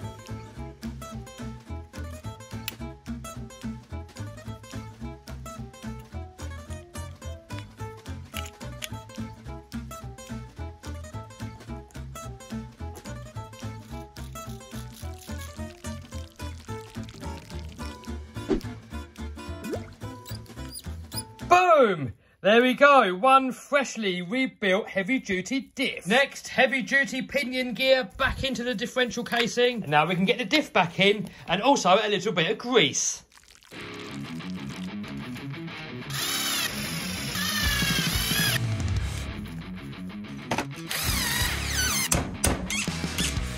Boom! Back in action. Right, next, we're going to sort out this linkage system. I've got this linkage set up here from Fast Tracks, and also I'm going to upgrade it with an EcoBoost servo. Check it out, metal cased, metal gears. Here's all the specifications. So this linkage system here always has problems. It locks up, it jams up, it binds, it comes off, it doesn't work properly. Right, here we go. Boom! Servo is a bit noisy, no idea why, but check it out. So this piece here is all part of the Fast Tracks kit. This linkage piece here, I had to make it myself. But anyway, watch. So we're now getting full throttle and full brakes. Next up, steering, a little bit on the slow side for my liking. It's not bad really, but I'm going to upgrade it with one of Raz Schifrin's Perfect Pass servos. Check it out, guys. All metal cased, all metal geared, 56 kilos of torque. So that goes in there, look. Boom! Oh my God, check out the speed of that. But the true test is going to be on carpet. Oh yes. Check out the speed and power. Next, let's have a look inside the transmission to see why it doesn't shift gear. It's a 3-speed transmission. I think we're stuck in third. So I'm just looking inside the instructions, and to change the shift point on third gear, you can use these little access ports here on the side of the gearbox. If you want to change second gear, you've got to take the whole thing apart. And here are the stock settings, second gear and third gear. So to adjust the third gear, you've got to put an Allen driver into there. I've already tried and it's starting to round off. So I'm going to try and remove all this, heat it up, break the Loctite and then try to adjust it. And also to change the second gear, you have to take the whole thing apart anyway. Now this should come off. Yes. So in here, look, we've got these little fingers that fly out with centrifugal force. And that then latches onto these parts here of the gear, and that's what shifts the gear. So we need to be able to adjust this so we can change the shift point. Also, I think you've got to make sure that these are on the right way round. If this is on the wrong way round, it won't work. I don't know which way it's supposed to go on. I think this was the outside. So I've marked it here for the outside, and the set screw here to adjust it will not move. Hopefully there's no plastic in there. Right, will it undo? Please undo. Yes! So new grub screw, a little bit of Loctite, and screw it back in. Instructions say 3.5 turns past the line. So I think that's what they mean by the line there. We've got to count 3.5 turns. 1, 2, 3, and then half there. In theory, that should now be set. Now we need to get to the second gear. In there somewhere. Can't quite get this bearing past this hole. I think it must have a bit of a burr on there. Oh, look at that. That grub screw there is supposed to lock in here, and it's already fallen out. And look at that, it's all chewed up. This thing has only had one tank through it. Such an epic car. But it's just the quality control is just non-existent. If they'd have solved a few little problems on this car, it would like be the ultimate nitro basher. And after we've sorted all this stuff out, it will be the ultimate basher. You watch, in this video, you'll see it run. So new grub screw, more Loctite. Do you know what? I think you would be better off if they'd have sold this as a kit and you had to build it yourself. The same as the third gear, we've got to wind this set screw out and then wind it into the flush position like that. And then we have to wind it in 1 3/4 of a turn. Hopefully that is now set. And now we can go ahead and put it all back together. So that there. That shows you in the book how it goes back together. So we've got the shim in between those two and no shims at all on that side. So shim there. Oh, that's not a shim. It's actually part of this bearing, and this bearing's broken. It's actually broken off of that bearing. So hopefully it's still gonna work. Nah, we'll see. Not in it, am I? There we go. Back together again. Hopefully it's gonna work. It's a bit floppy because that broken bearing. We'll have to get a new one, but for now, that's gonna have to do. So in the kit, you actually get a roll cage to protect your engine head. So let's get that on there. Boom! There we go. And ready to rip. Still gonna get a new body, but this will do for now. And check this out. I want to show you something. So years ago, when the Savage Octane came out, I really wanted one, but I couldn't afford it. Now they stopped making them, but I managed to find one on eBay. So the Savage Octane is like the one we just looked at, but this one's got a petrol engine, a gasoline engine. So I'm gonna have to clean it up a little bit. It looks to be in really good condition. So soon, we're gonna run this car. Man, I really am a Savage fanboy. There's the box of it, look. 15cc engine, 3-speed transmission, triple disc brake system, tune pipe, blah, blah, blah. Yep. Video soon. Here we are on location. Please work.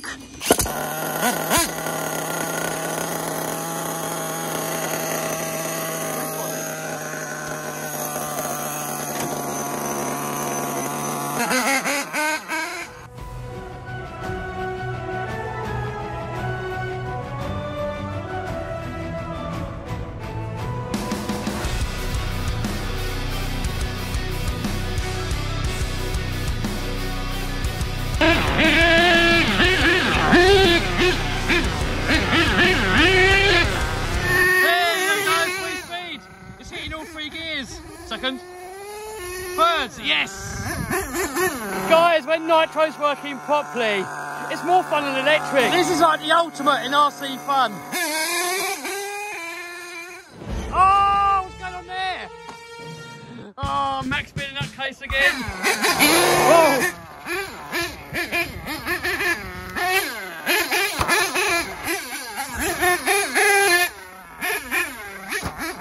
Man, this summer is so much fun. Dude, but there's a real engine in there, smoke's coming out, you get all the noise and the effects, it's better than electric when it works. At the moment, it's working perfectly.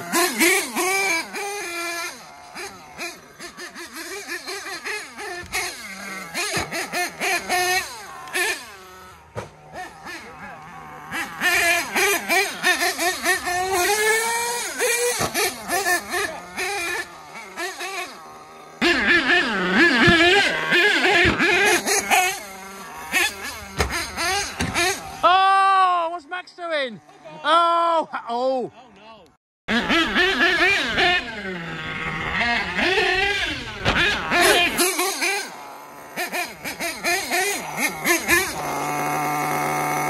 That was the most fun that I've had with an RC car in a very long while. Traxxas Sledge Extreme Durability Testing. Oh! In the last sledge video, I was trying to figure out which was better, the Kraton or this. Then I let Max have a go, and this happened. Oh, elevation, and oh! The whole rear end exploded. We got broken pins on both sides, broken shock rod end rear and front, broken rear bulkhead, and a bent front drive shaft.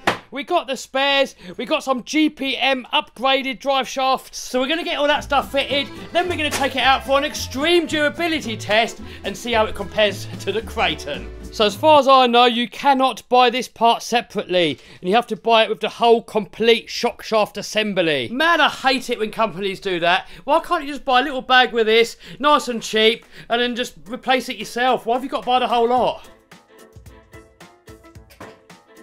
Right, let's go bash. Here we are on location, look at all the toys. Max has got his XRT and the fire team. Oh, no. A lot of people said, what is the sledge like compared to the XRT?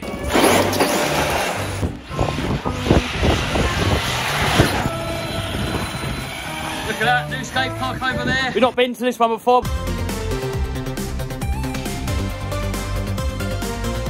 Let's give it a nice little warm-up whip, then full-on durability test. The wind here is awful and it's freezing cold.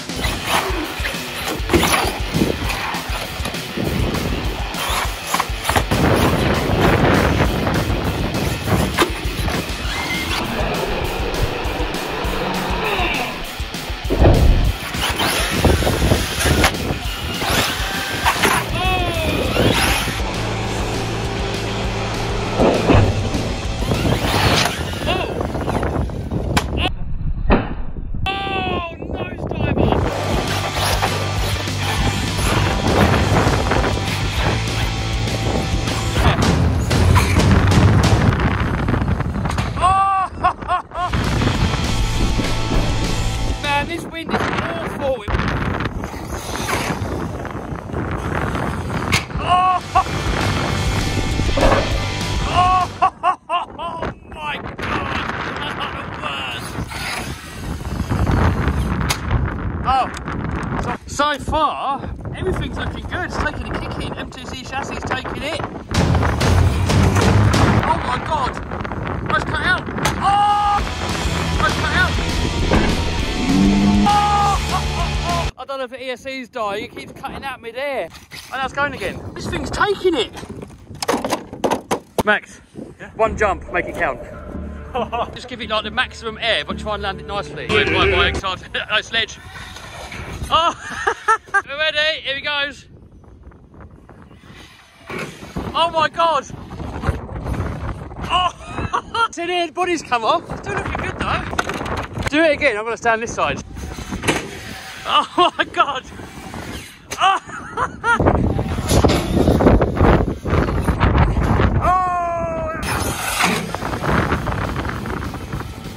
Oh! How is it taking it? It's how?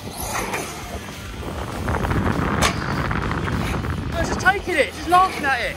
it won't die.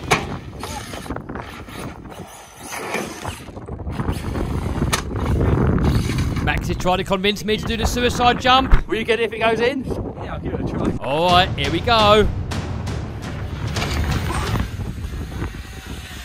Oh!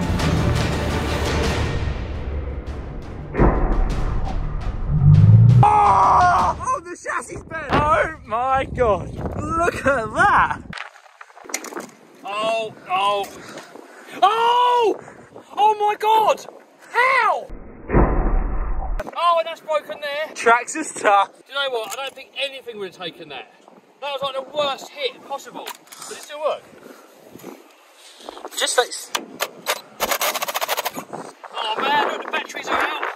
Man, that slaughtered it. This RC drifting truck has a handbrake, or e-brake for you Americans, so you can lock up the rear wheels at the touch of a button and slide this thing around. Also, I want to make it spark. So for that, we've got these titanium skid plates. So we're going to chuck them on and then take it out for a rip. But we do have a bit of a problem. So this car is brand new. I've only had it out once, and the hole inside of it has just filled up with dirt. So here, I've got this inner mudguard set to cover up all the wheels and stop most of the dirt from getting in. Or fender for you Americans. Here, look, you can see the handbrake module. So you've got a servo, a disc brake in there. So when you hit this button, servo moves, locks the disc, locks the rear wheels. So first, I'm going to clean it with my battery-powered jet washer, and then we're going to dry it with my BLO air dryer.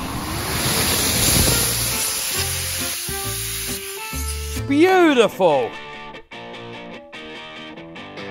So first of all, we're going to fit these titanium skid plates.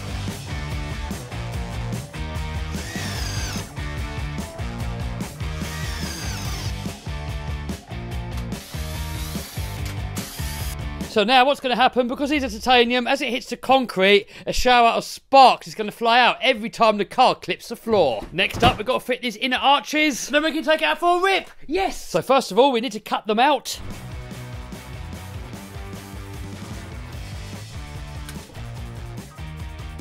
Next, let's get them fitted.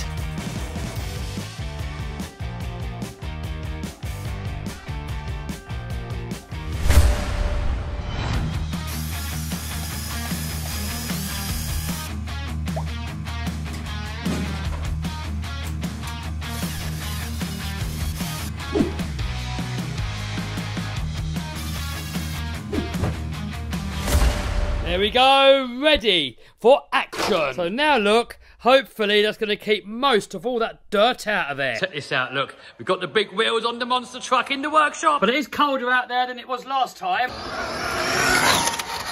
Oh. What we got?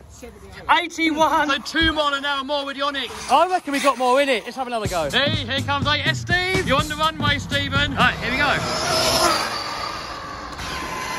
84 miles an hour. So we got an extra 5 miles an hour from the Onyx. Amazing. I think the prototypes are doing good. All right, let's try the handbrake. Hey, 8S in the house. 4S in the house. What toys you got, Steve? I've got CD Racing EXI7. So that's the one that's got like the Hooney type sort of body on it. Yeah. And what body is it? That's a Protoform R34 GTR. Looks amazing. Mitchell, what have you got? Hyper 7 rally car. Nice. Let's go, Rick. Right, so this here is the handbrake module. Play this not twisting, hit the handbrake, and the back end comes out like that. I think it's rubbish. We're still in the high-speed gearing.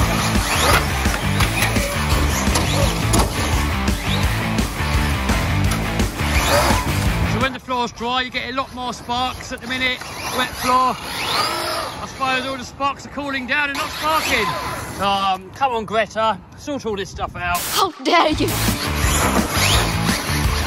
What's going down today? My sister's living the dream, but everybody's singing along. It's okay, we'll all soon be gone. Oh, that motor's hot. All the scorched stuff on there, there's no dirt in there. We're going to be durability testing this giant petrol-powered RC car. But first, we need to do a bit of maintenance. We've got to put this back on. We've got to straighten out the rear shock tower. So we're going to use a little bit of blue Loctite to stop it from coming loose again. Next, let's see if we can straighten the shock tower.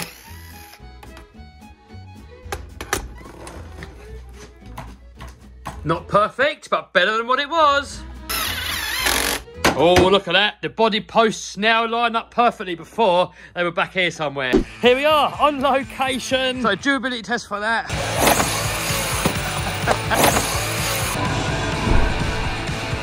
Oh, you broke it already? What bit's broke? I think I cracked the wheel. I don't know. What? And the wheel's just really out of line. What? Oh, no, I'll fix it. Oh! What was that? Oh, it's the motor finally packed up. This is the original 6S motor that I put into this. Finally died. We made it from there to there. Oh well, next victim. Here we are on location. I'm curious to see what's bent. The wheel looks good. All the suspension looks good. Oh, the axle. How? Oh. I've never done that. Look, Elizabeth's coming bashing too. So controller on, car on. We've got a fail-safe in this one, so no runaways hopefully this time. I want to see a runaway. Then we pump this up until we get a bit of juice in there and start, I think. Bit of choke. Until we hear a pop. Then choke off.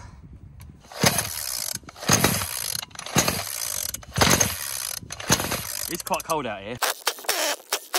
A few moments later.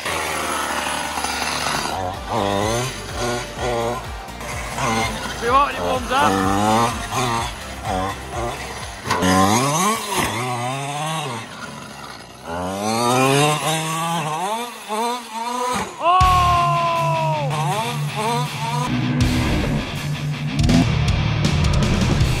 That can't be game over already, can it? That's definitely been. Guys, it landed straight on there. Come on. Oh! Oh no!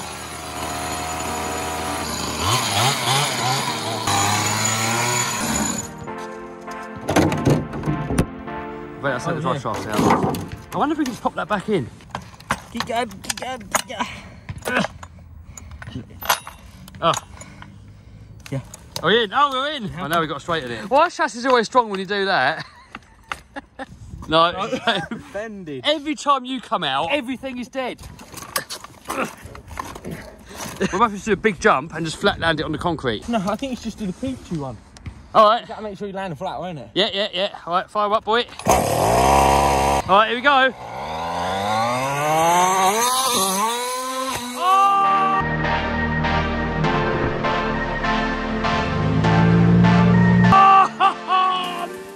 That didn't straighten it, that's probably bent it worse. I think he's taking it apart and... All your fingers, dude. That's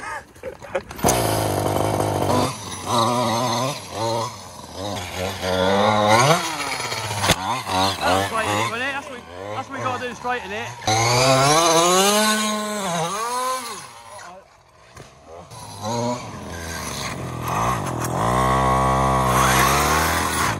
We've got to do the linkages, dude. I think what's going on is the clutch is binding a little bit, it's sticking on. So I'll try to put the idle up, but now we've got no brake. So we're just going to put the body on and see what happens. Go to the moon. We ready?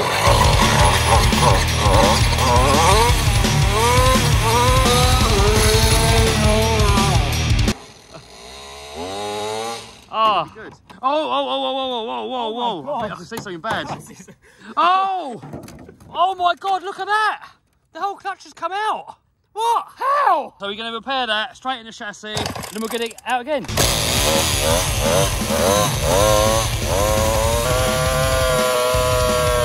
Right, back to the shop, fix it, and then out for another test. So we're going to take out the engine. I've got a spare part here so we can fix the clutch housing. Hopefully that's all that's broken in there. I'm going to strip the back of the chassis off and hopefully we can get that into a vice or something and try and straighten it. Whenever Max is about, stuff like this happens. So we're going to fix it, take it out for another bash, try and make it last this time. But we're going to take it out for another bash in this video. But so far, really impressed with the durability of this car. This is really the only part that's broken. Bent chassis, those hits were so severe. It would have probably bent anything. So let's fix it and take it out for round 2.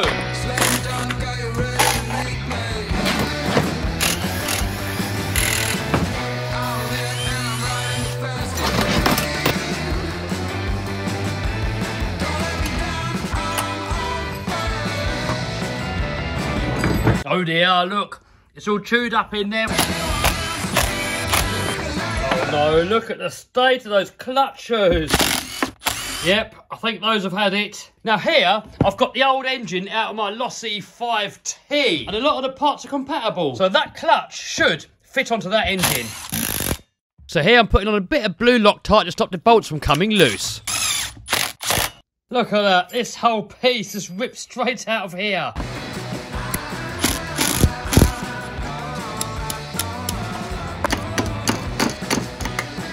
So just try and knock these bearings out of here. Man, that is in there. I know what you're all saying. No, don't hit bearings. Well, how else am I supposed to get it out? No, you're not supposed to use a paddle beating hammer. Tell someone who cares. Beautiful. So this one here is completely seized up, but no big deal. I have a new one. Seized up because you hit it with a hammer. Hit it over a table leg, you get more wallop. Beautiful. No, don't put the mole grips on the pinion. How else are you supposed to hold it? Done the job, didn't it? What's wrong with that? I don't know what you're all moaning at. Oh no, look.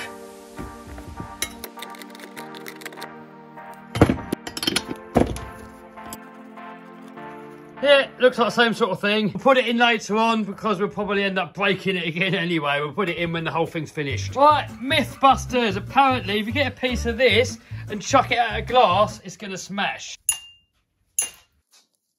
Nah. Next up, let's try and straighten this. It'd probably be easier if we took all this stuff off, but I'm lazy. So if we look here, the chassis is actually pretty straight right up until the end of the engine. And then past the end of the engine, it's also straight. So we just need to straighten it across here.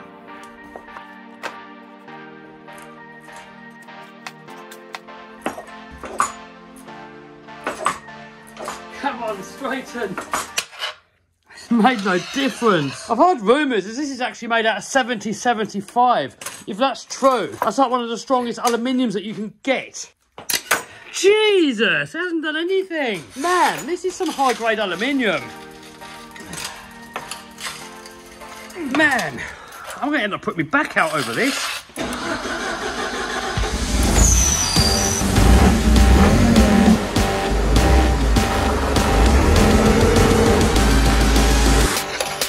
Yeah, I'll tell you what, I'm wanting to use this material for their chassis. This has got to straighten it. This monster truck weighs 5 tons. To get this pallet truck, jack it up with that block of wood, hopefully that's going to straighten it. I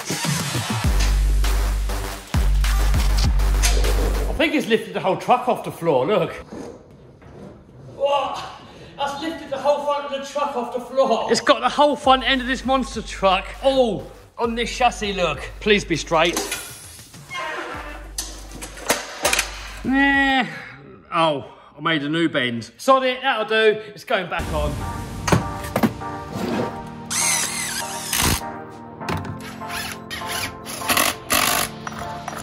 Beautiful. New spark plug. Next up, I've got to put the wheels back on. I've just noticed on this one here, the rim's cracked. It's also come out the bead lock, no big deal. We can just undo all these bolts here, put it back on. However, I've got some Armour Outcast 8S wheels. They're a little bit narrower. I reckon it's going to make it handle a lot better. Let's give it a go.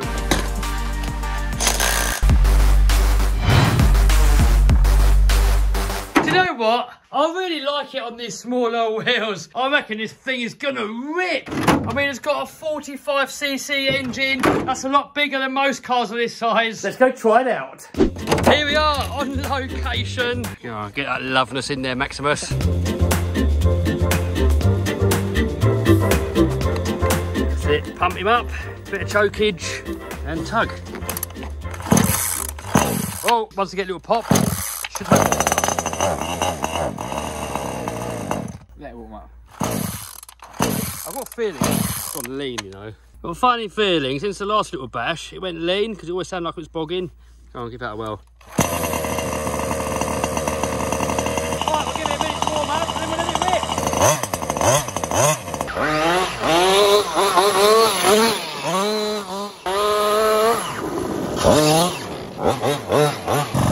A little bit more tick over.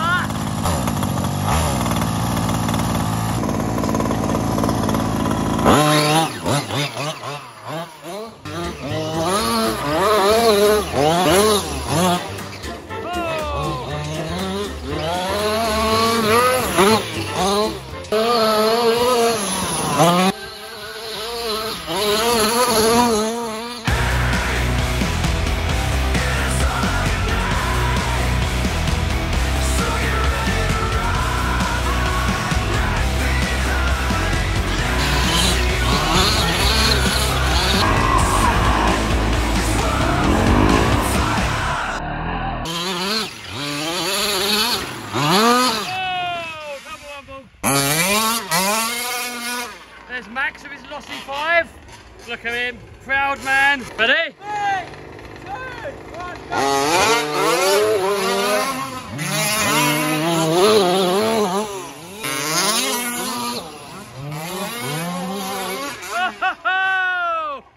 Oh, nearly. Ready, steady, go.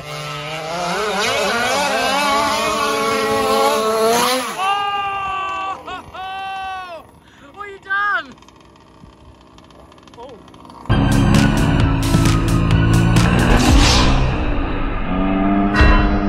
Is he right? Oh, game over. Game over, son. Could be worse. Could be mine. Oh, it isn't mine. Could be mine. Oh, my little body. Oh, you got cable ties, haven't you? Not on me. Ah. Right, next location. Alright. Hey, hello, we got a subscriber. Say hello to YouTube.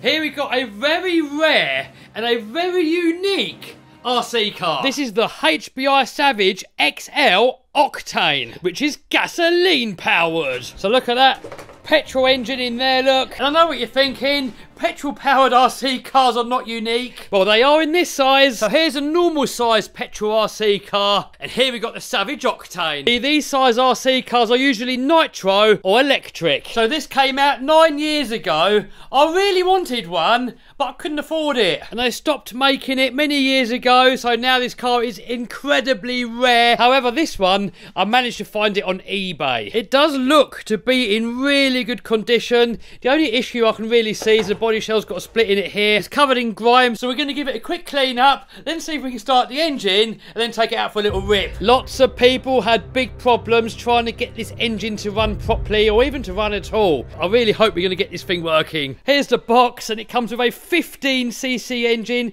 3-speed transmission, triple disc brakes, and a tuned pipe. Here's a few of the other parts that it came with. I really hope this thing's going to work. So I'm going to hit it with some of this muck off first. Then we're going to jet wash it. And then give it a quick blow dry.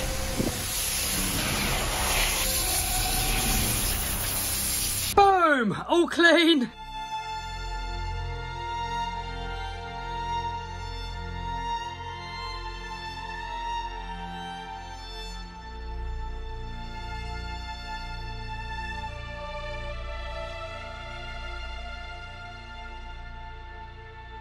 Next, we've got to make sure that all the electrics work. So the controller's already got batteries in there. These are the batteries that come for the radio in the car. So you've got 2 wires coming out, one for the servos and another one for the ignition module. These look really old, and I already know they're probably not going to work. So I've got some lipos here and some other ones here. Hopefully they're going to fit, and hopefully the extra voltage isn't going to burn it out. But it does say on there 8.4 volts. These are 7.4, so we should be good. So 2 of these smaller ones fit in there. So this one here is for the radio. Hey! So there's a good start. And then this one here for the ignition. And there's no smoke. That's also a good start. Next, we need to get some fuel in there and see if it'll start. And this is just regular petrol with 25:1 2-stroke oil. So next, we've got to prime the carburettor, and on there, look, we've got a bowl. So we pump that up a few times to get the fuel in there. And then choke on, and on all my other petrol-powered RC cars, you pull it until you hear a pop, then you turn the choke off, and it should run. Controller on, car on, ignition on, and hope for the best. Nothing too exciting yet. We've definitely got fuel in there. Don't know why it doesn't want to go. Bit of throttle maybe. Doesn't work. I wonder if we're getting a spark. So now if we pull this, we should be able to see a spark there. Let's turn the light off. Yes, we have a spark. So again with the torch off. Yes. Probably flooded it, so let's get the excess fuel out of there. Yeah, look at that puddle. Come on, baby. Wonder if you warm it up. A few moments later. Yep, we're warm. Come on, don't let me down. We've got millions of viewers relying on you. You guys are going to get bored of this. I'm going to put you back on when if we get it running. It won't go. So I've gone online, I've got the Savage XL manual. It's got basic settings here. And if you go down here, it's got the factory settings. High speed needle, the long one, you've got to wind it all the way in and then 1 turn out. Then the low speed, the little needle, all the way in, and then you've got to wind it out 1 7/12. Okay. So high speed all the way in and then 1 turn out. Low speed all the way in and then 1. I'll say about there. Come on. Oh, I'm really boring you now. I'll put you on if and when it works. Hey, guys, got it working, but you can't turn it off for some reason. That switch doesn't do anything. Look.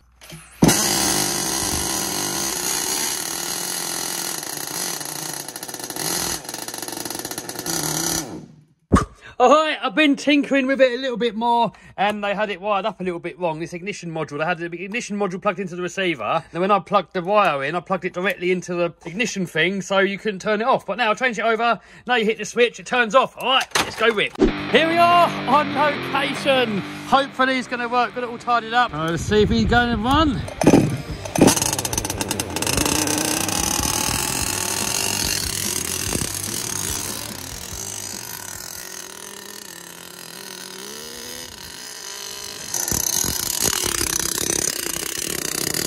Throttle's really high, so let's give it an adjustment. It seems to run pretty good. Get the body on, give it a run. Yes. Got a little bit of throttle stickage, we get a little bit of 3-in-1 on there. See what happens.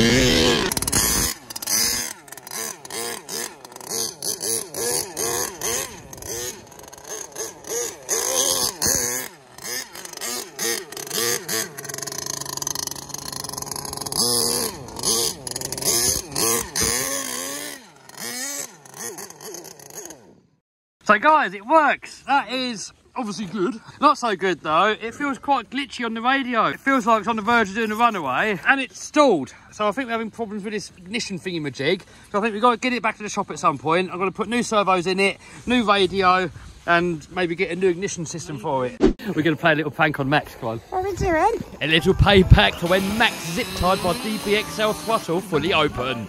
Come on, guys. Quite nice, isn't it? Yeah, it is.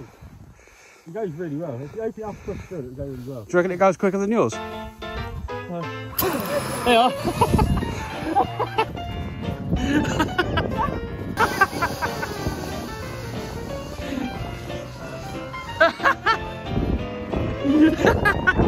Runaway exotic. Oh my god.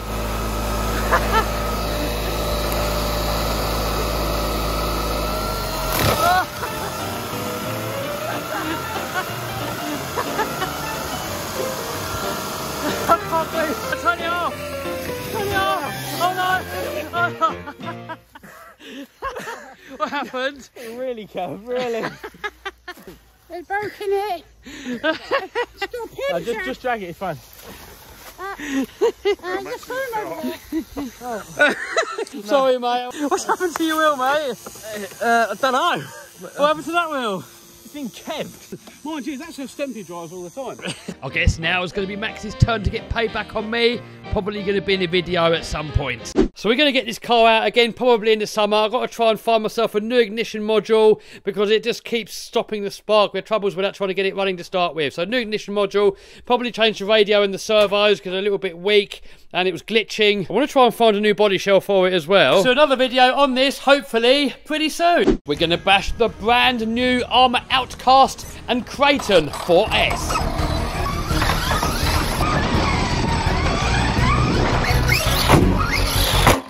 Oh, that lasted long. Smashed the lens. Once Max gets control of something, 30 seconds, game over.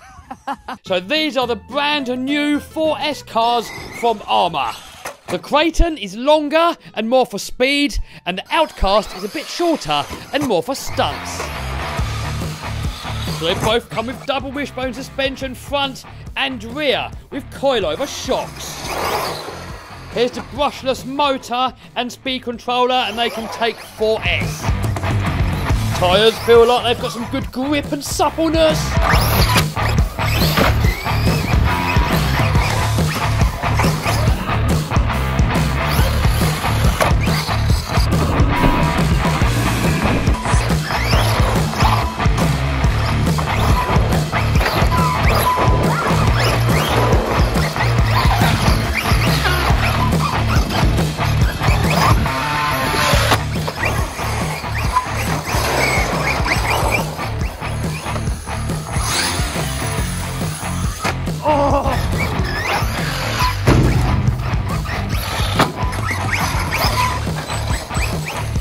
The chassis are made from plastic, keeping it lightweight, durable and cheap. Oh!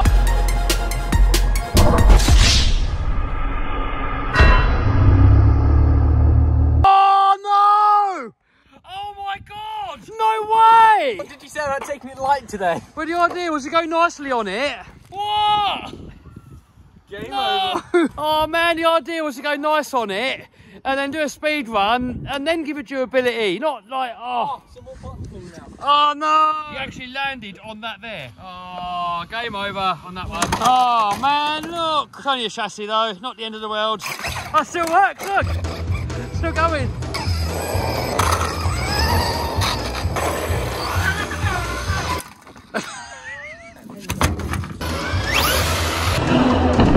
You ready for the chassis breaker?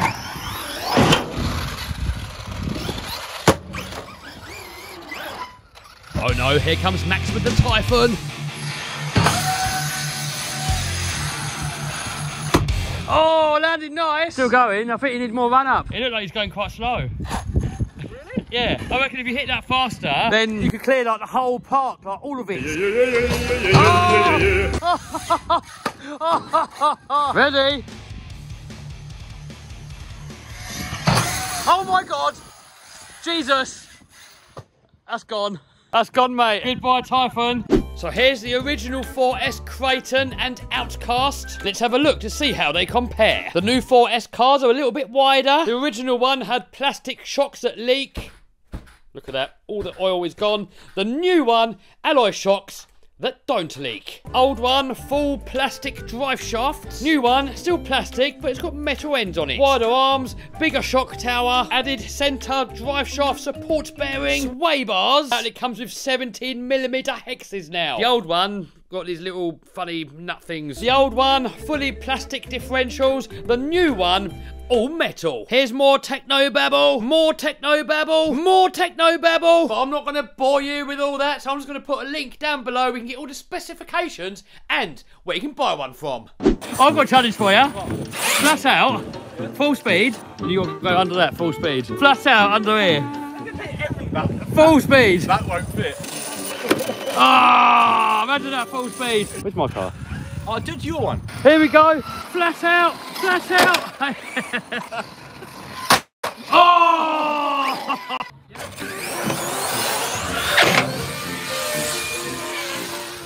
Oh! Oh, game over. Flappy bits. Here he comes with his XRT.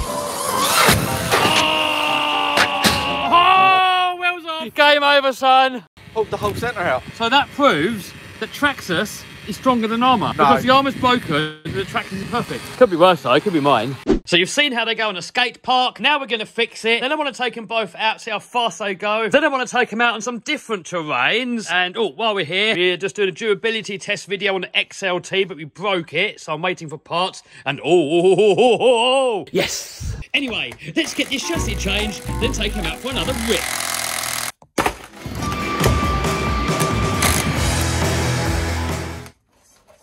Jesus! What is holding that on? What? So a lot of companies do that. They make the hole in the centre too tight. Skeeter was even worse. So I like to get a body reamer and just go in here and just slightly, little bit, make the hole a little bit bigger. And now look, easy.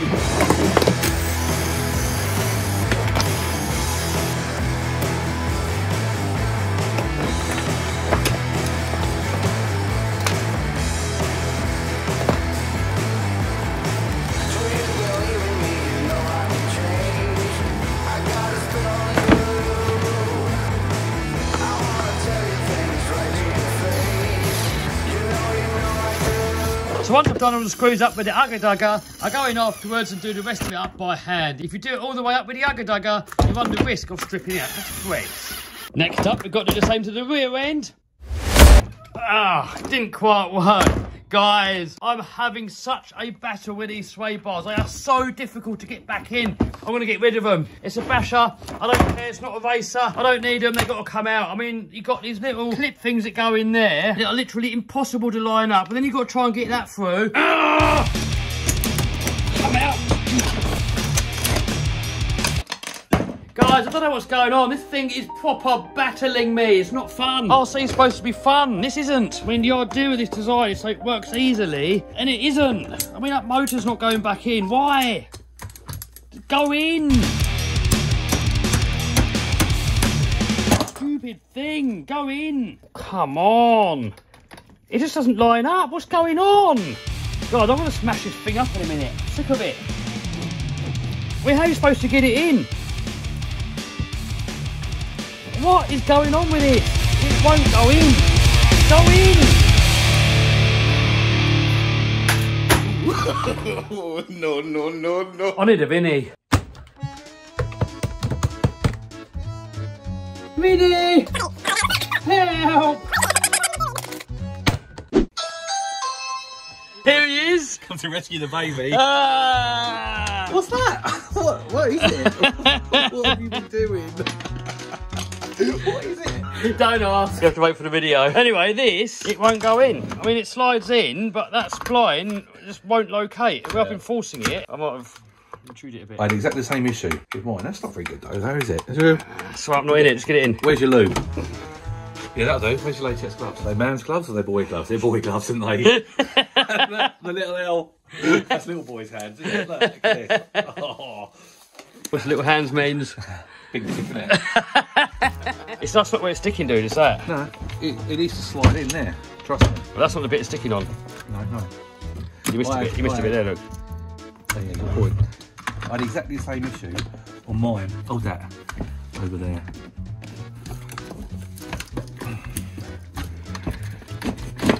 Oh, don't stick that in my face. That little millimetre, isn't it? There you go, we're in. Oh, I'm a tough to work on, baby. Easy, I'll go. Is it in? Is it in? Oh, well done. We've got to clean your WD-40 off there. So I probably meant the chassis stronger than WD-40 trig. Yeah, true.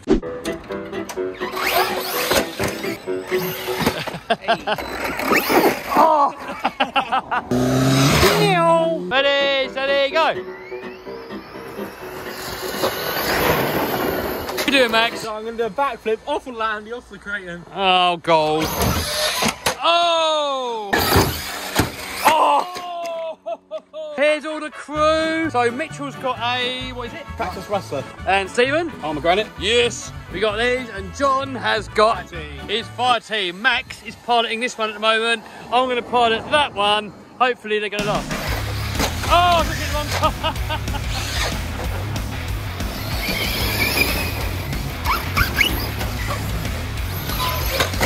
Oh, tumble wumble. Footage.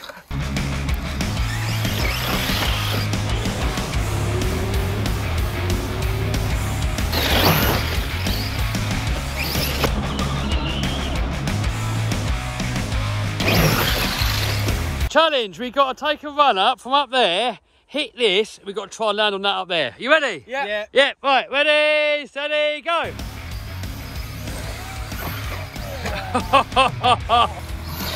Oh, tumble wumble. Here we go, can we do it, can we do it? Oh, yes! Right, here comes John with the fire team. Oh, sort of. Can the Outcast do it?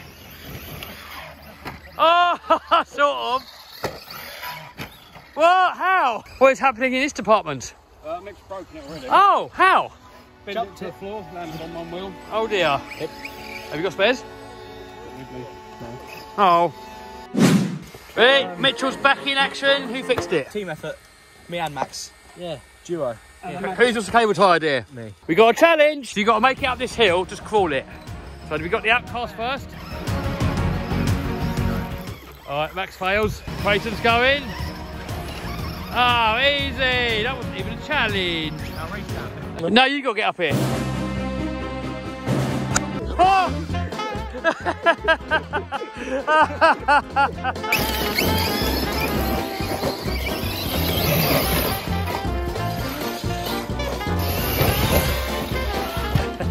So here we have a drop off. So that from here to there, it might not look it, that is a 40-foot drop. Max has got the outcast. Please land on wheels. Oh, he lands it, nice! Oh! Wheels? There!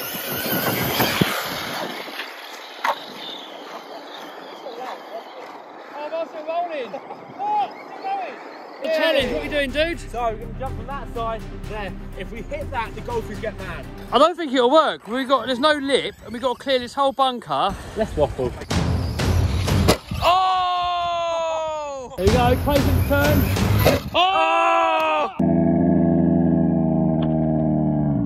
Oh! Oh, that's only broken. That's alive, it took it. What do you break now? That's come out, and the arm's done. Ah, it's getting it now.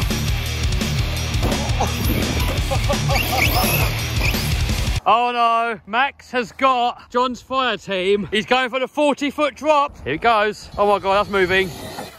Whoa, all the way to the bottom. Oh my God. That flat landed at the bottom and it's still going. What is occurring over here? Fixing again. Oh, you've broken it again. Screw came out. Oh dear. In the process of putting another one in. I lost the damn wheel nut. Steve has an entire hobby store in that sack. Have you got a spare arm in there for this? Oh, no. Max has got cable ties that fit.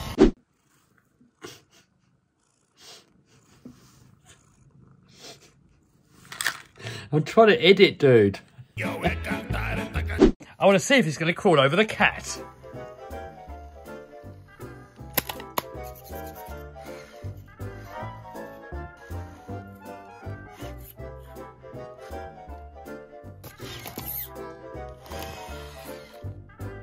This is the world's biggest RC car, and as promised, after we get over 2 million subscribers, we're going to hit the biggest jump, the biggest ramp that we can find. But first, we've got to fix it, because last time we did a massive jump, this happened. Oh, what? You animal. We pulled a shock off, so we're going to add 4 more shocks, enough double shocks per corner. Just like on a real monster truck, check it out, 2 shocks each corner. We blew both the front and the rear differential. And usually what happens, you break these cups here. So here, I've got these heavy duty ones from Taylor RC. We've got some bent rod ends, broken sway bar. So let's get fixing and then send this thing to the moon. Yes! So these Raminators usually come with a petrol engine, but this one I've converted to brushless. It's got a water-cooled radiator, look at that, little radiator there. 12S Hobbywing Max 4 ESC. I've also given it rear-wheel steering, just like on a real monster truck. Subscribe. Also, look, we've got bead lock wheels, 4-link suspension, front and rear, centre drive shafts, solid live axles, centre transmission, and a giant engine. And if we look at the Raminator, exactly the same, almost. We got 4-link suspension, solid live axles, transmission in the middle, centre drive shafts. Anyway, my other Raminator here, this one here, has got the Taylor 80cc engine in it, and we've already done a massive jump with this one and broke it.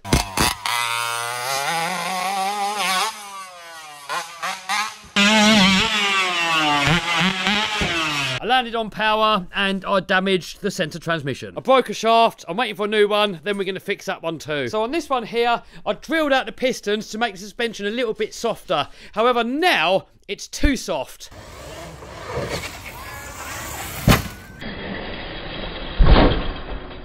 So the shock's bottomed out and it snapped it off on the top here, look. So, on this one, I put on double shocks. Both are drilled out, one with spring, one without spring. On this, the suspension works perfectly.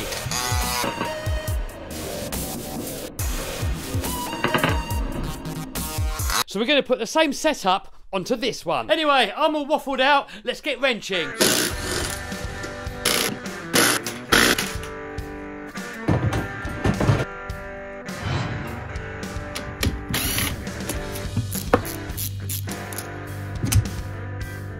So these shocks have got a habit of leaking, and this one here, I think actually most of it has come out. The stock seals, they don't tend to last that long. But on this one, I've got an O-ring set here, and I put one of these O-rings here in the bottom, and that solved it. The size is R07. There's all the sizes there if you want to do the same mod.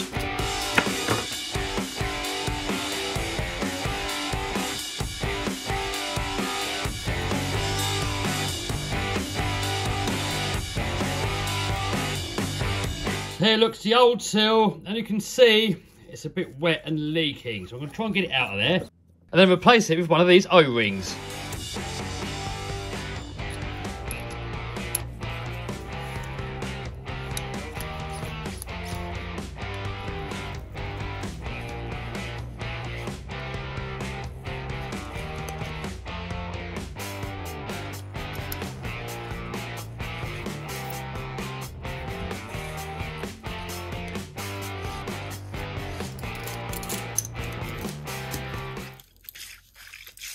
Oh, guys, I've been working on the other ones, and two of them have got broken pistons. I have no spares, so I've ordered some, but they're not going to be here for a little while. So for now, we're going to carry on with it, put the new shocks on it, but before we do the big jump, we're going to have to put all 8 shocks on it. Don't worry, it's going to be in this video. We're sending this thing to the moon in this video. Also, I've removed these accumulators for now. What these do is that you can adjust the suspension and make it stiffer or weaker. Now, I know on this one here, it goes almost perfectly. So I'm just going to replicate the same setup on this one for now. Maybe in the future, we'll mess about with these again. New shocks, let's prepare them. So first of all, I'm going to take them all apart, drill out the pistons through a 3.5mm hole, and then put them back together again with a new O-ring.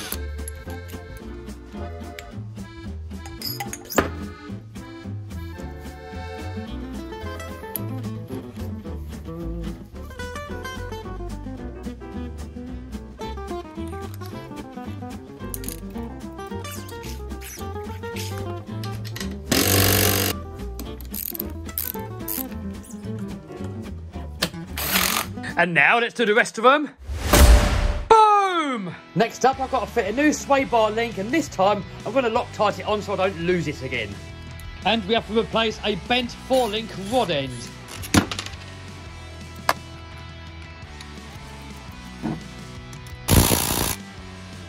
Next up, let's get the differentials out and see what broke.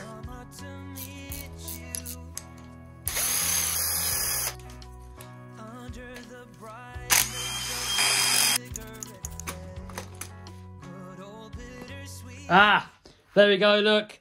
Just as suspected. So the Taylor ones look exactly the same, but they're made out of a much stronger material.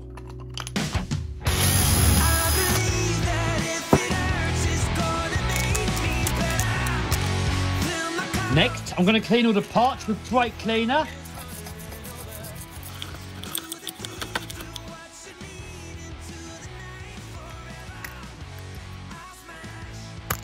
So I'm going to put these screws in with green Loctite. So this is going to be in super tight. It's going to be really hard to ever get them out again. But every time I take these differentials apart, the diffs are loose. So hopefully now they're going to stay tight. So I'm going to leave this overnight for the Loctite to fully cure. And then we're going to fill it up, put it back together, get it back in, and then do the other end. So just like on the real monster truck, I want these differentials to be locked. So I'm going to use these silicone ear plugs. It keeps a little bit of give in there just to keep things reliable, but it does make it a lot stiffer.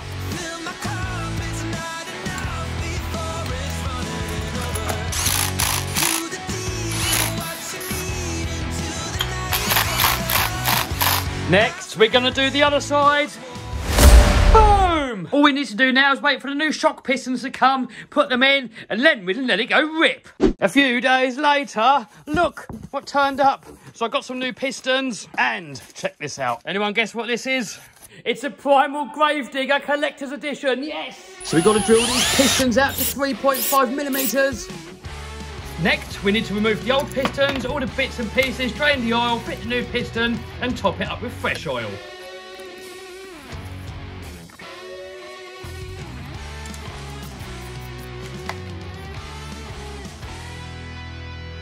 So this is all that we broke, considering the carnage. That is not bad.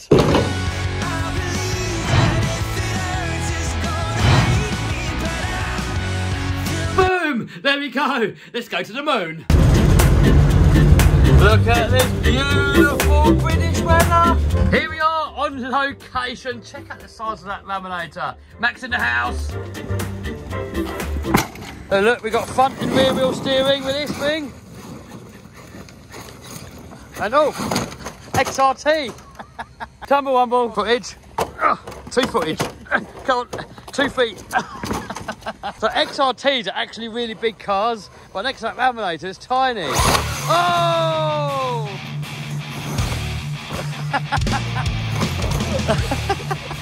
Destruction derby? Sure, I'm the little mouse. I'm never going to catch you though. I got you. It's gone, look, you can't see it. Where is it? We've got a massive jump coming up, the same jump we've done it with the petrol one. This time we're going to do it with this one, but a longer run up. This thing's going to go to the moon. Whoa, rear steer's going. Whoa, rear steer's going. The only trouble with rear steering is when you hit bumps with a lot of power, the rear steering can kick out. For the next laminator, the mud truck, we're going to leave that one front wheel steering only. I've got the HO 46cc engine coming for that one. Also, quad shock conversion. That thing's going to go to the moon soon. That wingman's going to... Oh no, I've broken it. What? What's going on here? Oh, it's just come out. All right, I have to screw that back in a minute. I think I just pulled the thread out. I think we'll get it in there just to go to the moon though. Look. See? Look. See? It's not moving. It's not moving. It doesn't like vacuum cleaners on the lawnmower, right? All right, so I think that should be enough just to go to the moon.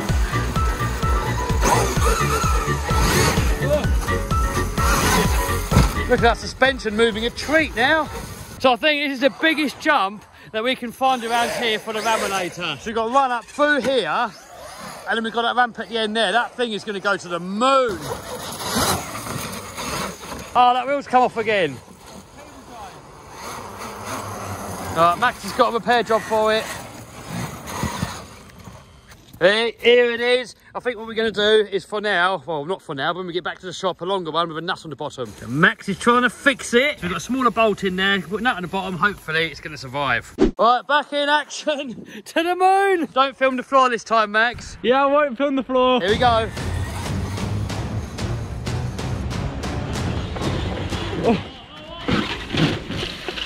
Oh. It's difficult to drive because the tracking's off with that bolt not being in fully. Try again. Oh, it's hard to line it up with that rear steer, man. That rear steer's making it really hard to line up. It's got a mind of its own.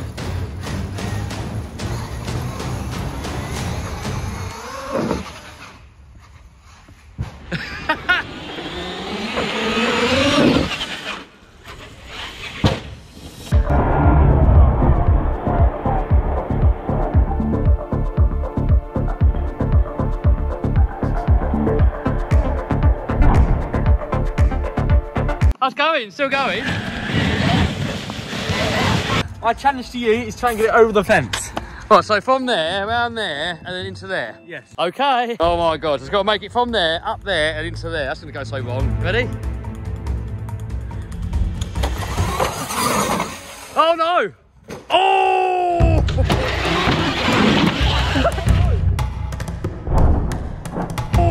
Oh, it took it though. No, I think you should do it again. All right, we'll do it again. Oh! Oh!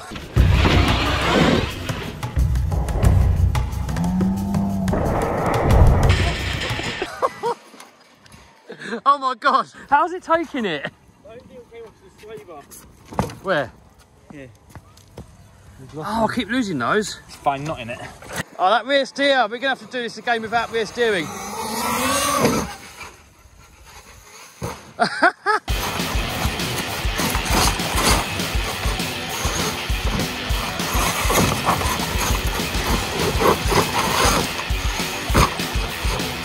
Watch out, go to the moon.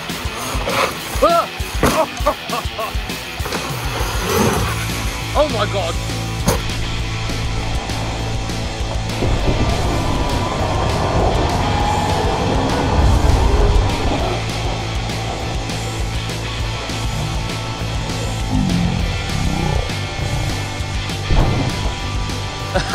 She takes it. A backflip?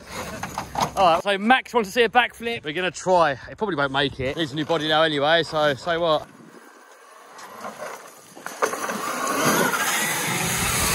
Oh, and he done it!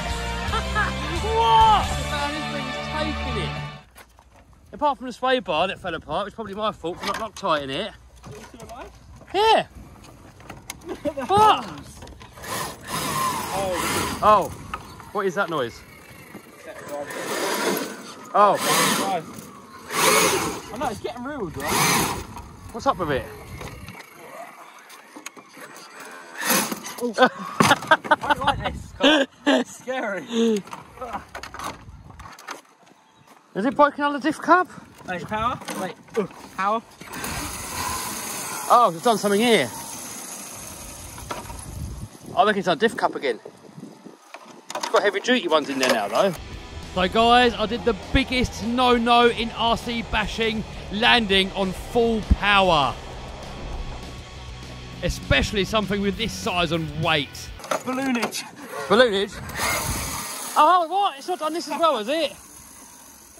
Want to see balloonage? Wait, if you hold this on, that'll go big. Ready? Go. Oh! Oh! What was that? Game over. I'm gonna give this tractor sledge RC car too much power. So this car is supposed to run on 6S LiPos. So 2 of these, 22 volts. But we're gonna run it on these. 2 4S LiPos, 8S and nearly 30 volts. Now with all that extra power, it could blow the wheels off, it could catch fire, but it's going to be a lot of fun. So to handle the extra power, we're going to be fitting this Hobbywing Max 6 speed controller. But before all that, we've got to fix it because in the last video of this car, this happened. Oh!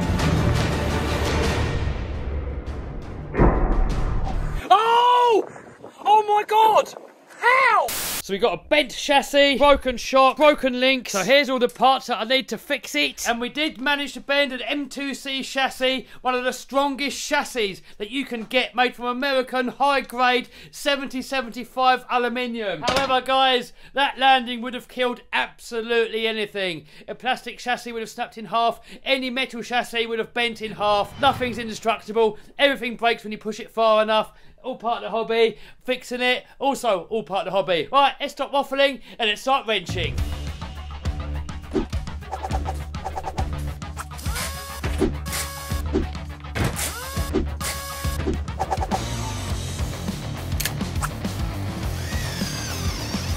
So later on in this video, we're going to be doing a speed run to see how fast it goes. Also, we're going to hit a ramp full speed and see how far this thing can fly.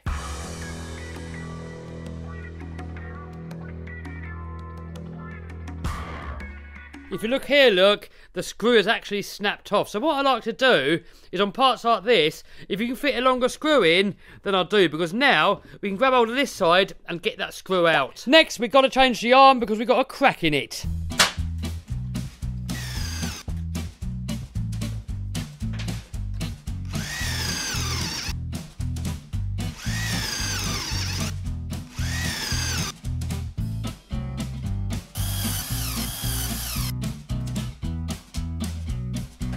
You know, in the last video with this car, where I said I really struggle getting the shock end into the suspension arms here, well, I've had loads of comments. Some people said they grind the ball down. Other people say they put smaller balls in. They said I put an Allen driver through the hole and then it helps keep it square. However, if you look on this car, it's got a recess there. You cannot get the Allen driver down far enough. The best comment I had was for these spreading pliers. So in normal pliers where you push and they clamp, these you push and they spread. And hopefully we can put this in the gap and squeeze the arm apart a little bit. I got them off Amazon. Just type in spreading pliers. Let's see if they work. As you can see, it's impossible to keep that ball stud perfectly straight while you're trying to get it in there. Let's get these in there. Spreading pliers in there. Do you know what? I'm spreading it apart really far, but when that ball goes on the angle, yeah, we're in. Still tricky, but a lot easier. Yes!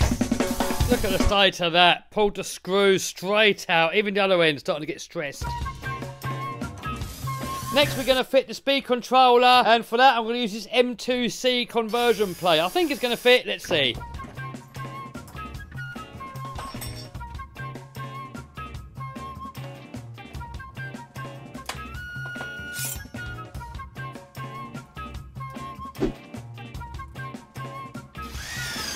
Next, we've got to drill a couple of holes through the stock mount, and then the new ESC plate bolts straight through it all. We also get a nice little spot to mount the switch. So the motor wires don't quite reach the ESC, so we're going to rotate the motor a little bit, and then hopefully it's going to fit.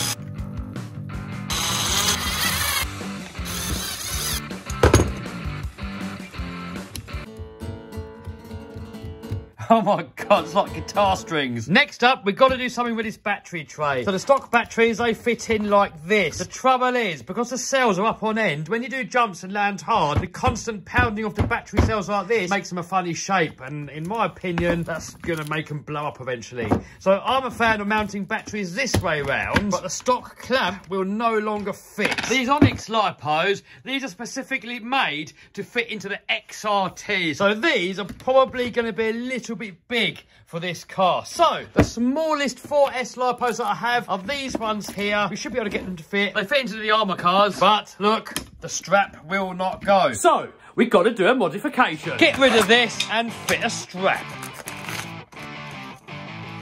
So somehow we've got to get this strap attached onto here and over to the other side. And I reckon if we make this hole a little bit bigger here, then the strap should be able to go through it.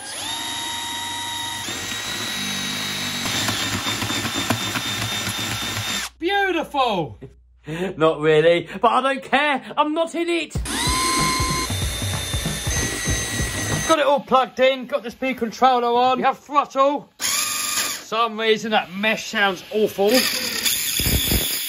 Have a look at that in a minute. But I have killed the servo. Guys, that impact was horrific. Look at this. It bent the bottom of the servo on the impact, and also the little lug there, look. But no big deal. We have a new one. So these are some of the best servos that I've used so far. 56 kilos of torque. All the techno babble on the back here. And that is the first one that I've killed so far. Anyway, quick change. Boom!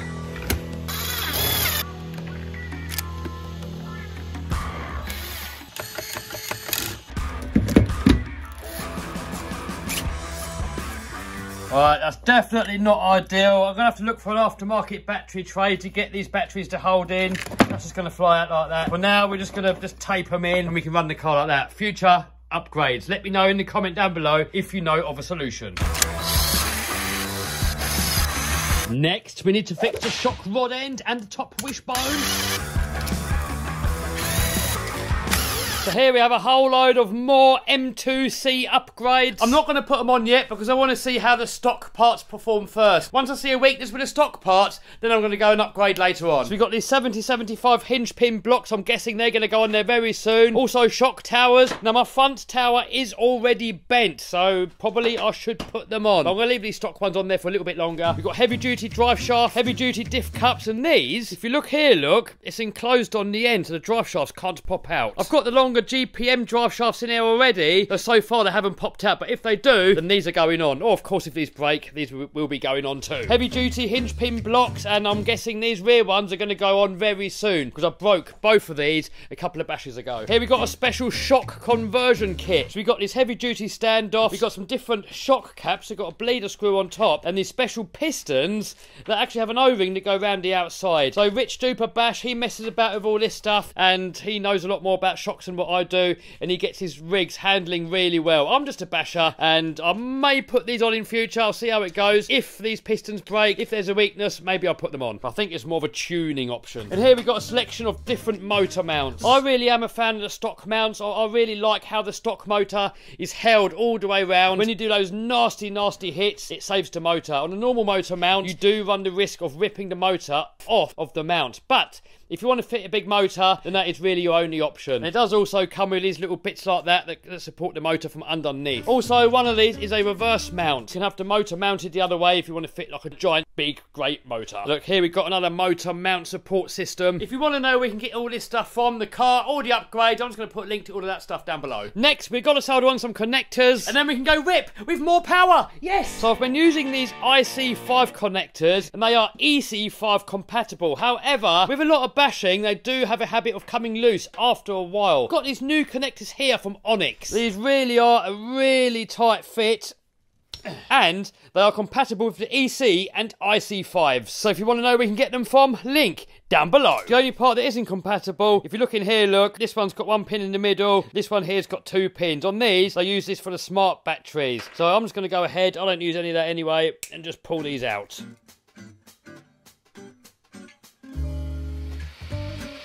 On these IC5 connectors, this cover here, when you're bashing, they always smash off. So I don't bother putting them on, and I'll just put a bit of heat shrink on. On these ones, I have no ideas if they're going to be any better, but we're going to be testing them out. But even with the EC5 connector, really nice and tight fit. That is not going to come off when we're bashing.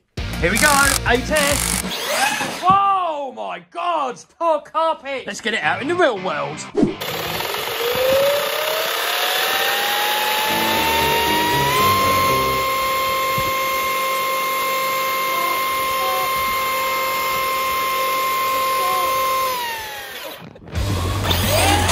Oh!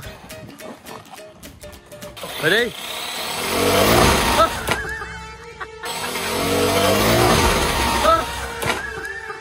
What happened? Oh, the wheel's gone.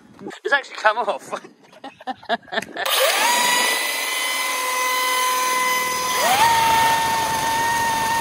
So these were some old Creighton 6S tyres. I put on the back clips back on. So over here, new location. We've got a little skate park. It doesn't look that fantastic. Look at that, run up all the way across that whole field to the moon. Oh, this is lovely.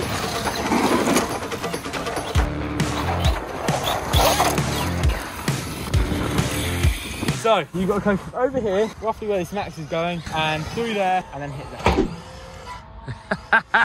Okay, Max reckons run up across there and then hit that, but it's not that much of a big run up. If you go that way, we've got the whole field, but we've got a tree landing. Right, here we go.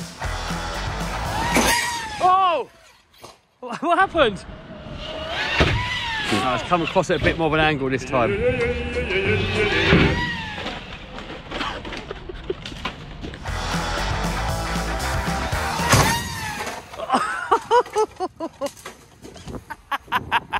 Took it, man, that is screaming. Listen to that. 8S sledge is mad. Try Max's way.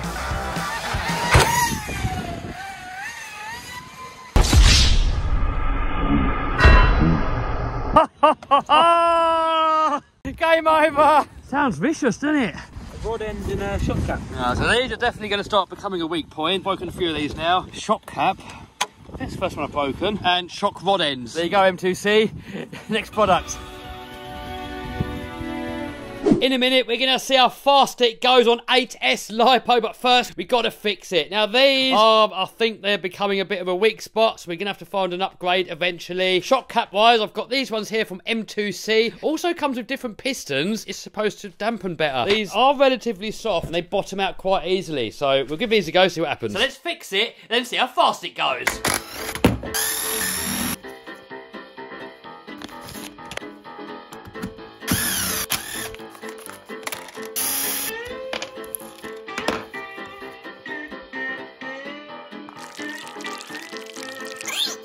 So the piston has an O-ring that goes around the outside of it that apparently increases response. If you want to know all the techno babble, I'm going to put a link to all of that lot down below. Some of you guys are going to be giving me a hard time of putting the old shock oil back in, but I don't care, I'm not in it, am I? Next, I'm going to top it up with some new oil, and it's 50 weight stock in the rear and 60 in the front. And then the cap, you don't actually have to diaphragm in it, you put this O-ring in there, and then you bleed it by taking the screw out, let the oil out, put the screw back in, and bosh, good to go. That's how I think you do it anyway.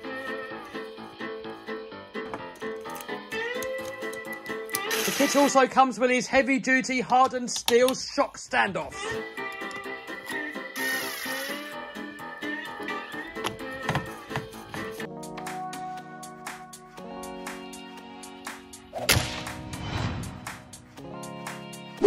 Here we are on location, got crew in the house! There you go, zeroed off. A-test LiPo, how fast do you reckon it's going to go? What did it do before? Can't remember. I reckon it's going to go down the road at 60 on his roof. Alright, let's see.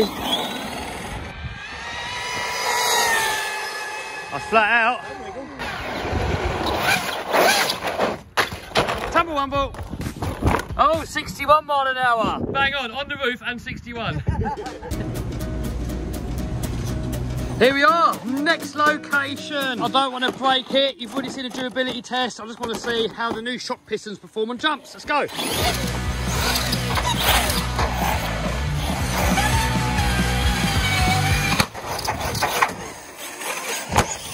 There's still chassis slap-ins. I think we might go in and put some thicker shock oil in there. Hey Testo, this thing is lively. Sod it, let's go to the moon.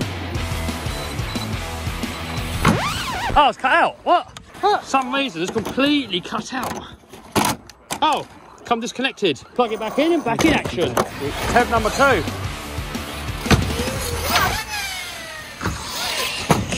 Oh, here goes Max. Oh, no! Oh my God, that was right on the chassis, dude. Look at chassis. It's all good. That back's well held up. Really? It looked like it landed up there. You can see the mark, look. Yeah, you see the mark. Oh, Shitting it now. oh my God. Man, that was some elevation.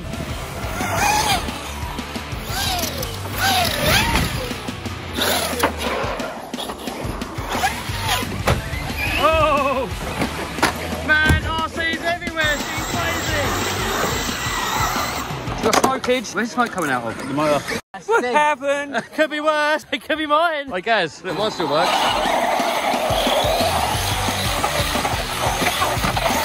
Oh! This is my HBI Savage X Nitro. I'm not a fan of the body, so I want to make it look like a Chevy El Camino. So here we've got a clear body that we can paint up, and this Nitro Savage has a 2-speed transmission. And for some reason, it doesn't shift gears. We've got to have a look at that too. So let's do all that, and then take it out for a blast. And here is what it's going to look like, hopefully. So we're going to start out with cutting out the body, painting it, and while the paint is drying, we can have a look at the transmission. Just check out how perfectly that came out. I learned that little trick from Mick Craddock. He's actually made a masterclass. I'm going to put a link to that down below. Oh, we've got a roll cage on here, so we either have to remove this head protector, or we've got to cut a little bit more out of the body. And after a little bit of trial and error, I finally got it to fit perfectly. Next, I've got to cut out the supercharger and the bumper.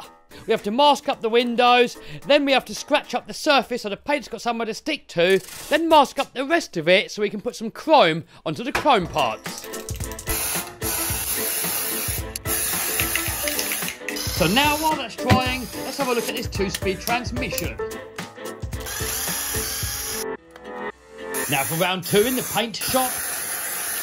So here we've got the 2-speed transmission. This piece here has got some little fingers on there that spring out with centrifugal force. That latches it into the next gear. However, it's not changing gear. So let's put it back to factory settings. So here we have the factory settings. This screw here is what adjusts the shift point. So we've got a one that's as flush with the line there, and then 1.5 turns in. You can do it with the gearbox in the car with these access ports here. However, we're not going to see the base setting. So first of all, let's get this grub screw out of here. A little bit of blue Loctite.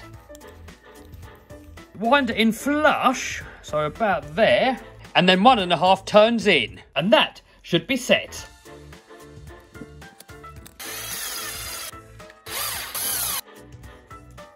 So next, we can pull off all the masking tape, then give it a few coats of red paint.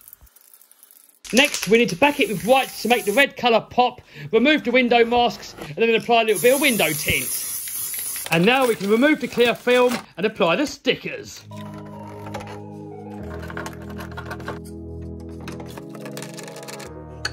Oh look, it's knocking a little bit on the bumper.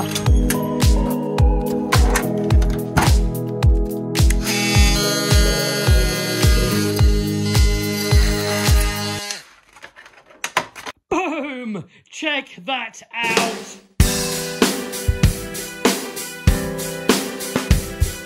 Here we are on location. So we've got to run this engine in a little bit more. So we're going to start it up, make sure it runs all right. Hopefully it's going to get second gear. Then we're going to put the body on it and try and get some nice shots around there and not cause it any harm.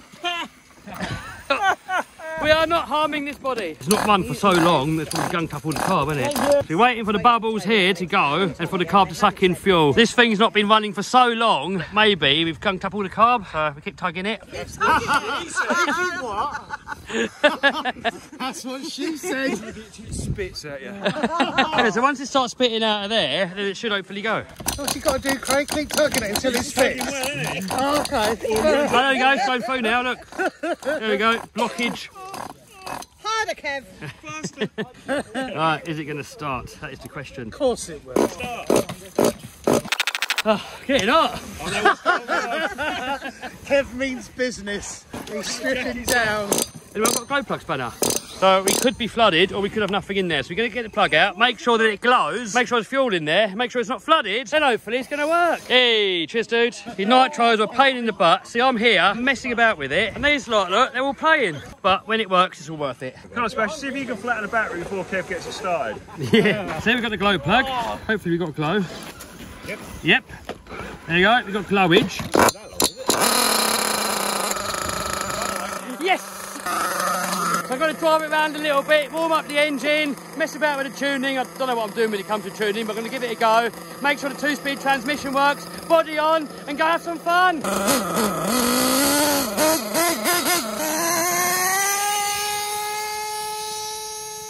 Oh, I think it's still stuck in second gear. It's still not shifting. Hopefully once we've warmed it up, it will change gear.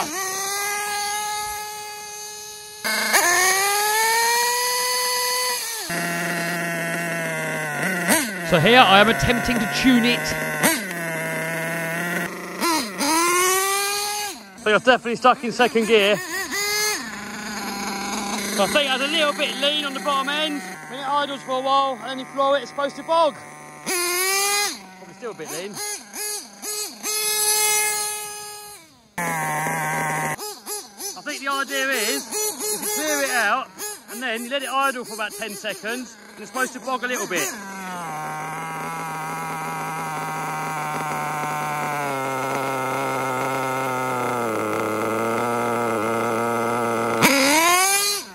So that's, I think, it's pretty good now. It's running really well, just no 2-speed gearbox.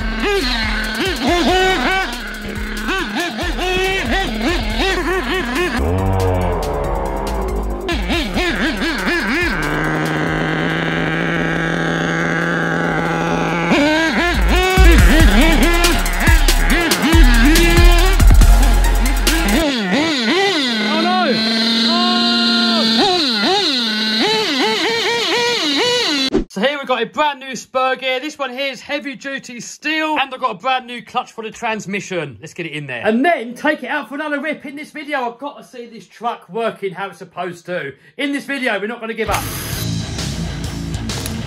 So you've already seen how this goes on, so to save a bit of time. Boom! All fitted. Next up, a new gear.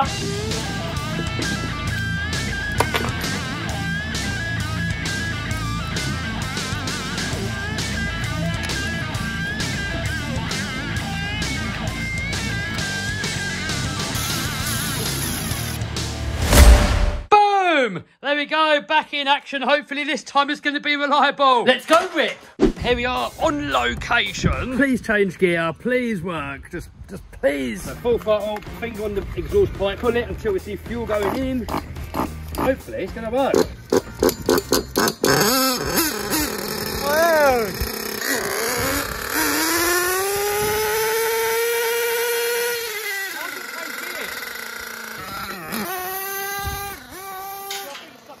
That's what I reckon. Ever since I've had this car, it just will not go out of second gear. I think it's stuck in second. I don't know what it is. I've adjusted it. I've changed the clutch inside it. It will not. Why? Why?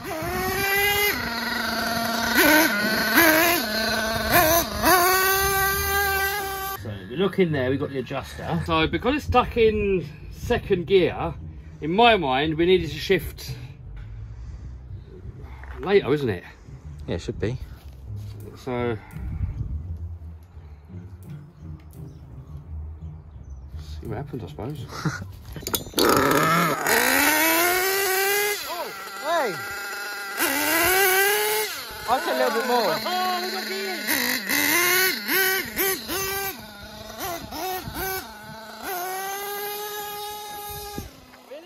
It needs to be a bit more. So I reckon it wants to go a bit later, so I'm going to go another turn.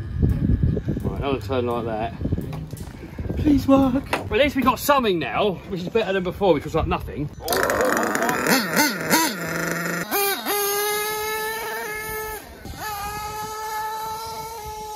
Yeah, changing.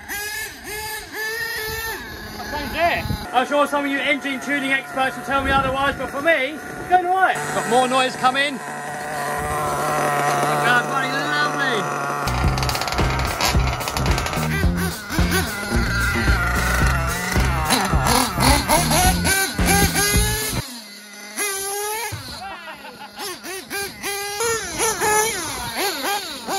Man, these savages are so much fun when they're working.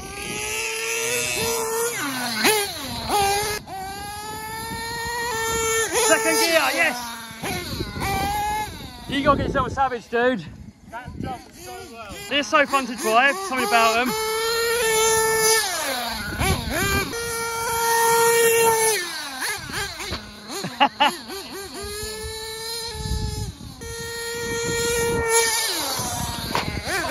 That is so much fun. That is worth all that messing around earlier.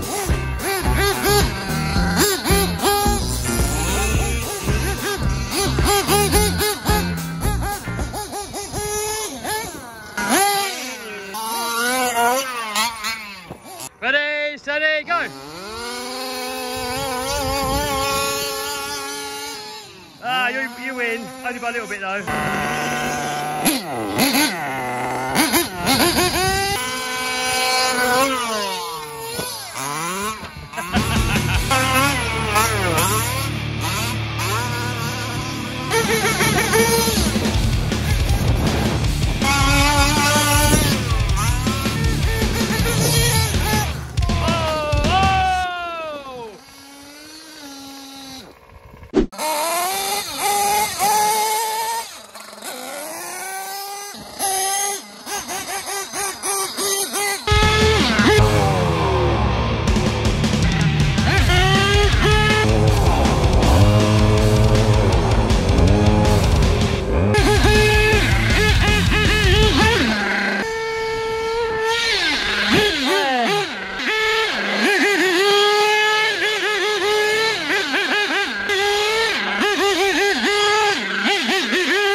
You've done the exhaust.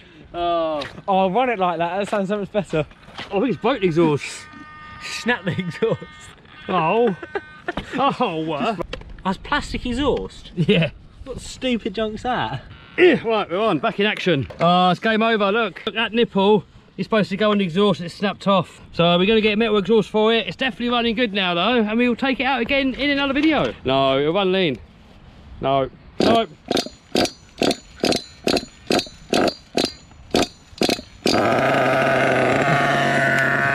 This is a Tractors XRT, what many would consider to be the world's best RC car. It's just like a Traxxas X-Max, only lower and wider, making it more stable. However, I've already discovered a few weaknesses, so in this video, we're going to modify it, then we're going to take it out for a rip and see if the modifications have made it better. So for the broken bell crank, I've got these M2C prototype ones that I'm going to be testing. They've got some special M2C heavy duty plastic, and at the moment they're still trying to find the perfect blend. So we're going to see if these hold up. Bigfoot Customs made me a new wing mount, wheel and tyre wires. This one come unglued, and I've got another one somewhere that pulled the centre out. So I've got a set of these Armour backflips, the same tyres that come on an Armour Outcast 8S. Only trouble is the offset is narrower, which would make the whole truck narrower. So I've got these extended hexes from M2C. It's supposed to do 60 miles an hour on the included high-speed gearing. However, it didn't. It only managed to do 55 miles an hour on the stock Traxxas batteries. So here I've got these brand new lipos from Onyx. So hopefully these are going to get it up to its 60 miles an hour speed. And later on we're going to check it with my GPS. Also,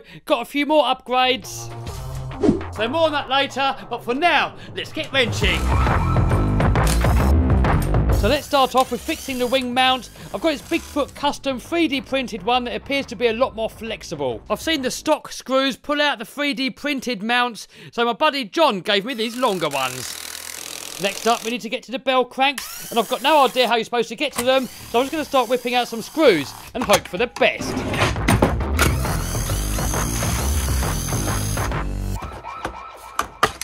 Oh dear, more breakage. I think this is going to be a weak spot. I don't know why they got the holes in there. I should have just made it one piece. Oh no, more damage. Look, we broke the servo mounts.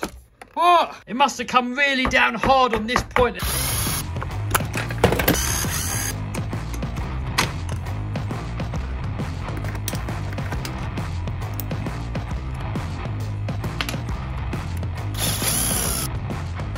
Next up, I want to do a little modification. I want to make the steering a little bit more powerful. So I've made a spacer here out of some aluminium welding wire. I'm just going to put it underneath the spring to give it a bit more spring tension. And I'm also going to put a longer screw in with a nut on the bottom. Just like the X-Max mod that I did, it stops the screw from stripping out. So the screw in here is a M3 by 16 screw. Next up, while we've got all this stuff off, I want to replace this stock Traxxas servo with a perfect pass servo. That should give it more speed and more power. And to fit it, we need this Traxxas servo adapter.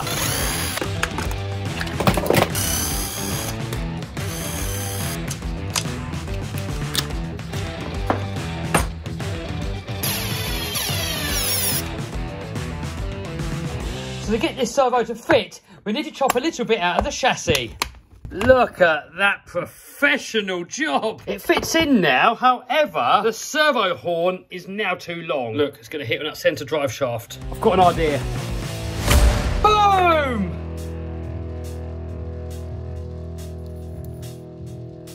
Next, I'm going to use a servo tester to get the neutral point of the servo. You could do it on your radio, but this is just a bit easier.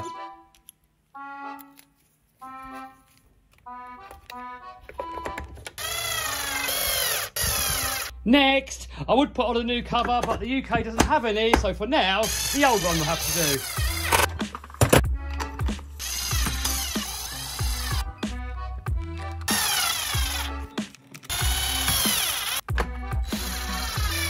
So one of the major weaknesses on an X-Max are the spur gear and pinion. They're made out of this monkey metal, they break relatively easily, so as a preemptive measure, I'm just going to put steel gears in this one too.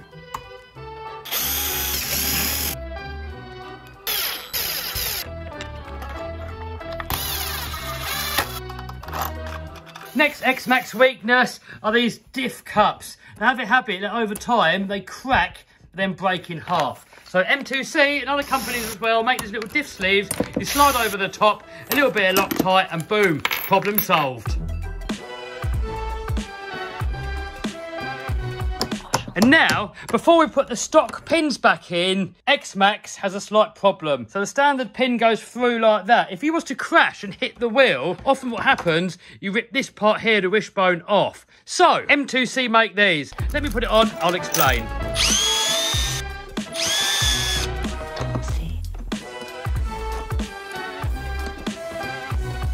So now, if you was to crash, it now shares the load over both sides, makes it double as strong. Now they also do a kit here that goes on the insides here. I've never really broken it there, so I'm going to leave it off for now. On the X-Max, I put an upper one on there as well, but on the XRT, there looks like there's not enough room. And if you look in here, look, I've broken the bulkhead, and my friend Mike has got a special fix to make it stronger. In a future video, he's going to show us. All right, let's get the rest of it on there.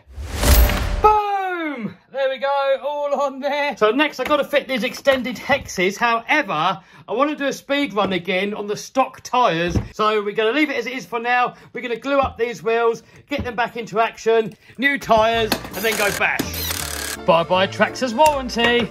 So next up, I've got to solder some connectors onto the batteries. Now these are the brand new Onyx connectors that I'm testing out. They're compatible with the IC5s and EC5s, but they hold together a lot better. The only thing that isn't fully compatible are the little pins in the middle, and I'm just going to go ahead and pull those out. Check that out. Those batteries fit in there perfectly. Now on the RC5s, this little cover here that covers up the cables, that does smash off when you're bashing. So I'm interested to see how the Onyx ones hold up. So these are all the cars that are broken. So now we're down to 13 that we've got to fix. I've also got these other M2C upgrades. So this here is a centre drive shaft replacement kit. It's got a bearing block in the middle, and when the chassis flexes, it stops the drive shaft from bending. It's got a U-joint in the middle. Also near a C-plate and some shock pistons. I might try that in a future video, but for now, let's go speed run. We've got the GPS all zeroed off. Here we go.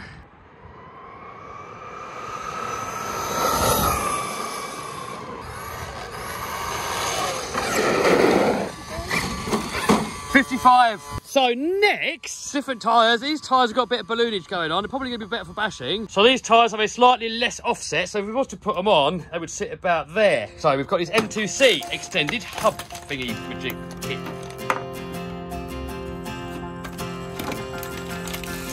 This is the hour, the darkest place.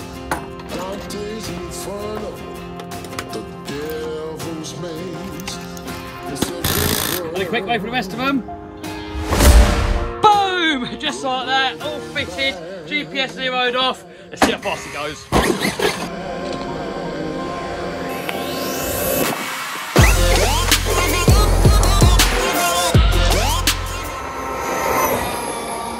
Oh! What do we get? What do we get? 53! Sorry, actually 2 miles an hour less. Oh well, skate park. Check out that lovely British weather. Sorry I'm late, clearly Ian's fault. All that crew in the house, got more crew over there. Trolley convoy. Trouble today, people.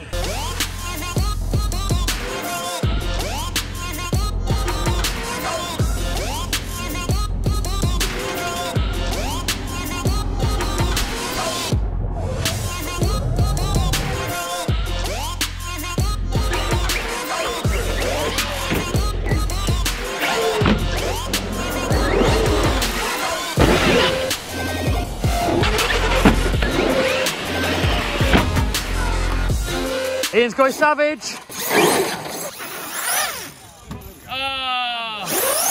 That's why front wheel drive cars suck. To the moon, to the moon. Uh-oh, uh-oh. Oh, how? How did we land that? 4th floor. Track's just tough. Why don't I do this one here? Go on then. So the servo's not working, so finish it. flash down off there. Oh my God! Still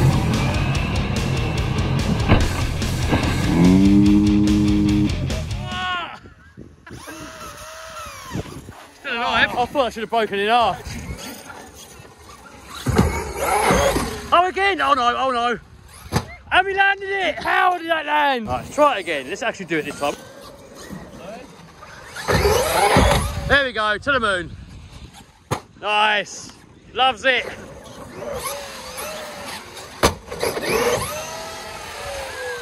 Oh, the wing mount's off again.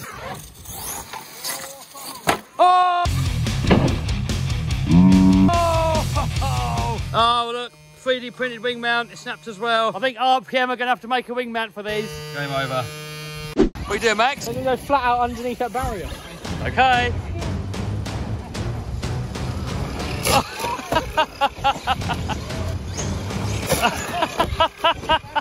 Skill. It's got to be luck, isn't it? It's skill.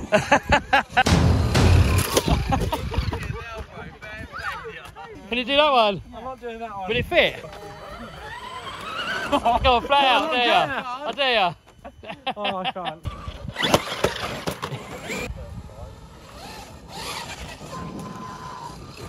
Oh!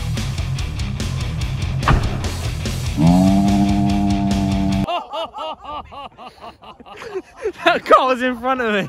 Was that skill? No, it's not going to take that. Apart from the shell coming out, I think it's brand new. No. Look at the wheels, look at the wheels. Yeah, that's not looking too pretty round there. It's mint. No, that bulkhead has to be done. No, they are really strong. They are real strong. Wait, put it down, put it down. Little nugget, isn't it? Little nugget. Lovely, lovely. Turn over the news, a sad state of affairs. This is a radio-controlled stunt truck.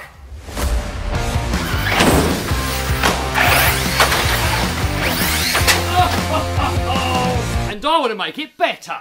So I want to fit a bigger pinion gear to the motor to gear it up. That's going to make the wheels spin a lot faster and make it more aggressive. The bulkheads are made out of plastic and they keep breaking. So I've got this aluminium 7075 one from Basher Queen. Now you do have to be a little bit careful when you're fitting a aluminium bulkhead. If you're landing from like 60 foot up and land it straight on the rear end, you could bend the chassis.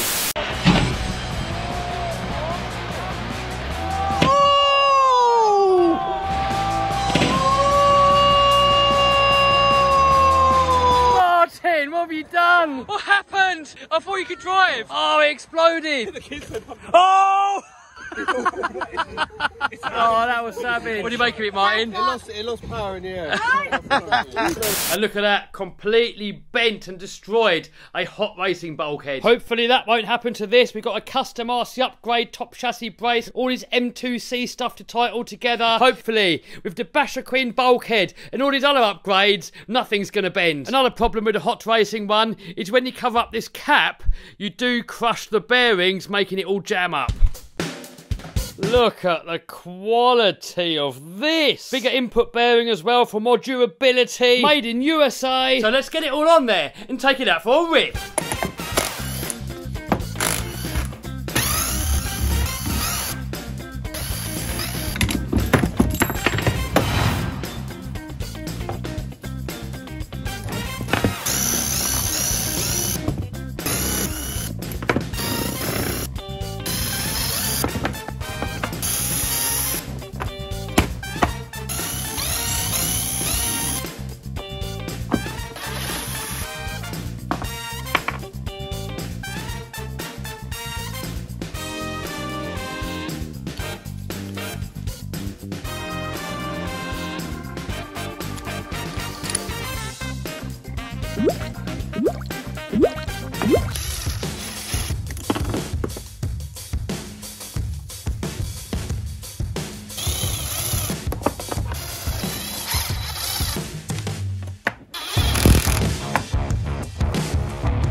So here's the gear that come off of it. No idea what tooth count it is. Here's the one, a little bit bigger, that we're going to put onto it.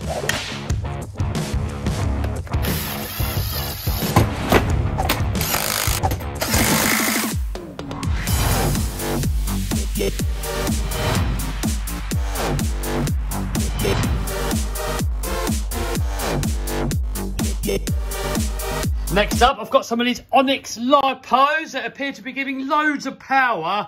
These ones haven't got any connectors on. I'm lazy at the moment, so I'm going to go with these Onyx prototypes that do have a connector on them.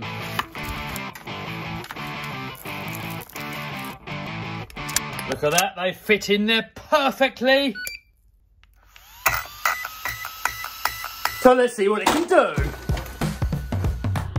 Check out the speed and power of that perfect pass servo. And power. Oh! poor carpet. Oh no! What happened? Oh no!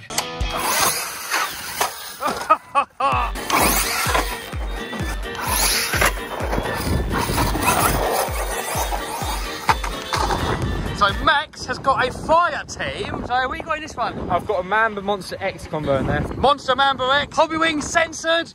Ready, steady, go! Oh, I'm wheeling. Oh! Complete carnage for both, but I'm on wheels. Oh, look! Little skate park.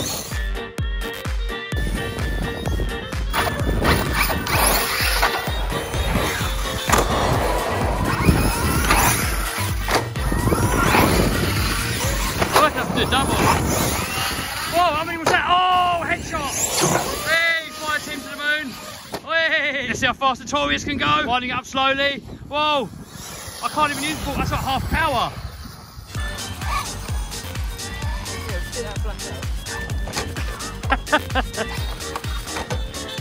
Footage. Oh no, look at all these lumps we got going on here.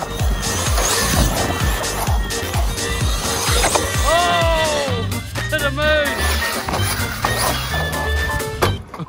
Oh no! Oh no! It's fixed itself. But your dry shaft just popped out of there and it popped back in. All right.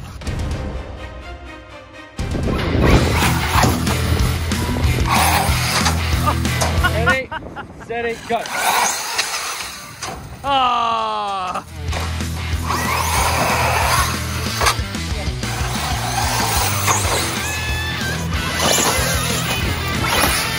Next location. Here we are, next location. What are we gonna kill now? XRT. Hey.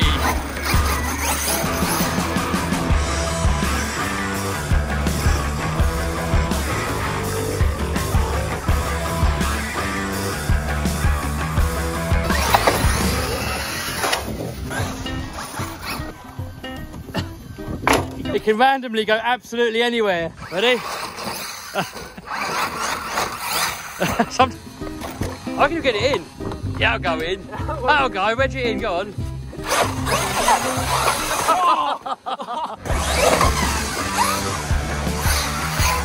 Next up, skate park.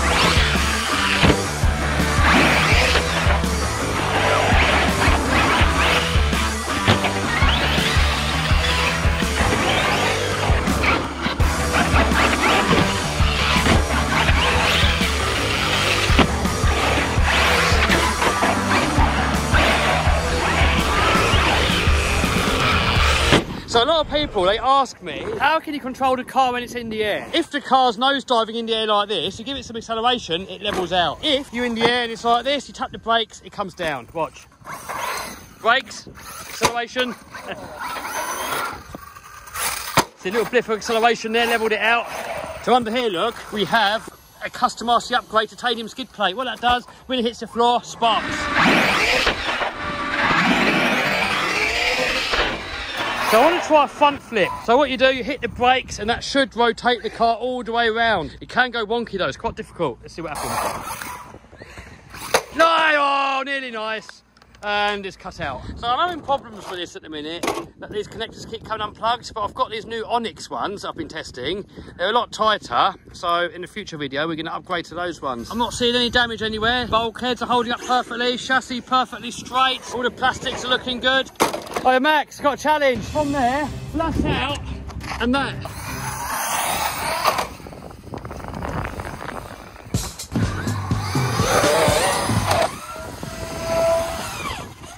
Oh, he landed on it! Headshot! Tumble wumble! Oh look, next to it we've got a steeper one. So this one here, less run up. So from there and whoomp. Challenge is front flip. Oh, oh, oh, oh, oh, oh, oh. Oh, that was so close. That was like an inch away from that box. My turn. Oh, no! Oh, straight on the chassis, slow motion on that. Oh, oh, oh, oh. Oh, it's not too bad, actually. We just broke a steering link. Screws coming out of there, put that back in. I think it landed on the chassis. We have to look on the replay, but that chassis still looks perfect. Let's get in now! What's the challenge? From there, hit this, and try and clear that. This ain't gonna go well. Not in it, am I? Oh!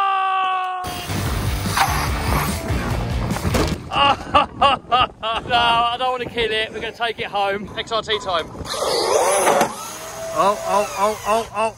Oh! This is the armouring faction, and in this video, we're going to give it more power. So it's supposed to run on 6S, 22 volts, but in this video, we're going to run it on 8S, 30 volts. More power, yes! So in the last video, we fitted these titanium skid plates for sparkage, but in the first run, the speed controller stopped working. So this one here can only do 6S lipos maximum, but I've got one here that can do 8S lipos, and I got this out of an Armour Creighton 8S. Also, the steering servo's a little bit on the slow side, so I've got this high speed one here from KST. So let's get it all fitted and then take it out for a rip.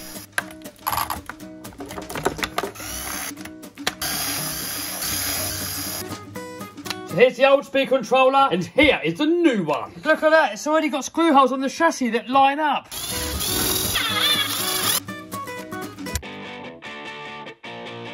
Next up, servo chain.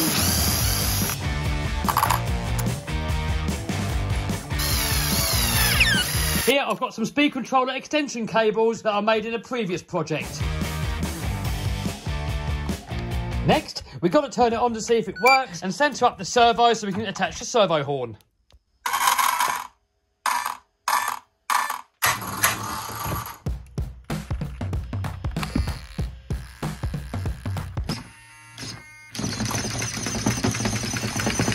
Oh my God, check out the speed of that!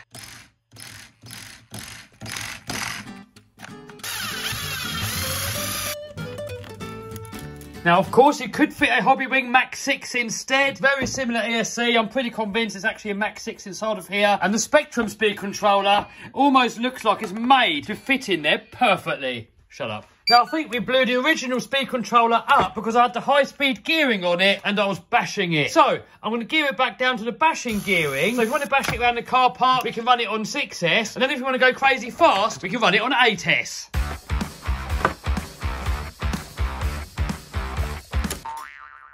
Oh, that's gone. It's shot off.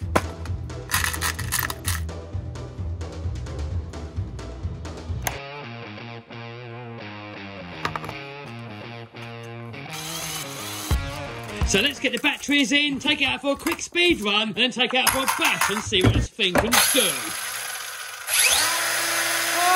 Oh, that's got some power! If you want to know where you can get the car from, the speed controller, the servo, the batteries and all the other upgrades on this car, I'm going to put a link to all of that down below. Alright, let's go. Here we are on a new location. It's fairly long. I mean, I reckon we can probably get to I don't know, how fast have you gone, Andy? 119 last weekend. Hey, crew in the house here, 119. So is that going to go to Rosser? That is going to Rosser. Can we have a look inside? Yeah. What do you mean it's business? Look, he's got his laptop there. He's doing a Raz. Watch out, Raz. Yes, definitely. Oh, we got castle cremation, so we can have a fire. You got fire extinguisher already? No. So we got the Hobeo. Yeah, VTE2, XLX2, Castle 1717 motor, 1650 kV. Isn't that nice? What's Claire got? Toy. Hey, so Claire's got a Maverick. Vinny has his Vendetta. We're going to run this thing on a test and see how fast that goes. I've got my GPS in there somewhere. Oh, and we've got a Barbie go-kart and a Subaru for a different video. Oh, he just turned it on. Look at that, Redfin model sponsored. How fast, how fast, how fast? 103. So that was on 75% power? Yeah. Alright, are you going to crank him up? Yeah, why not? Alright, well, I want to give mine a little whirl. I don't think I'll get anywhere near 100, but if it does 80 on the slow speed gearing and A-test, I'll be happy. Running the old Onyx prototype lipos in there. Oh, look, 4S and 8S have just turned up. There we go, all zeroed off. How fast do you lot reckon it's going to go? We're on the slow speed gearing, but on 8S. 75. 83. 60 and burst into flames. 12. I'm going to go with 80. Oh,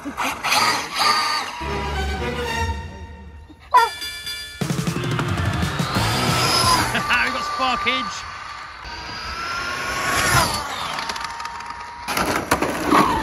What do we get? Oh, 80, bang on. 80 mile an hour, stock gearing on 8S, and then you can put in 6S and do car park bashing. What's 4S Mitchell got?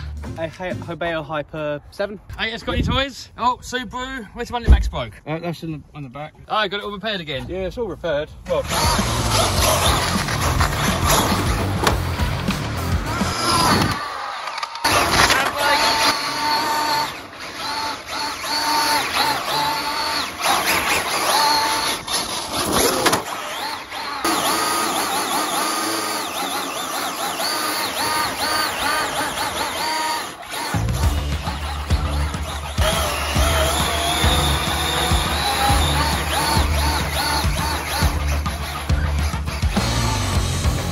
Ian messing about with a bit of nitro. You know what you're doing there, mate? nope.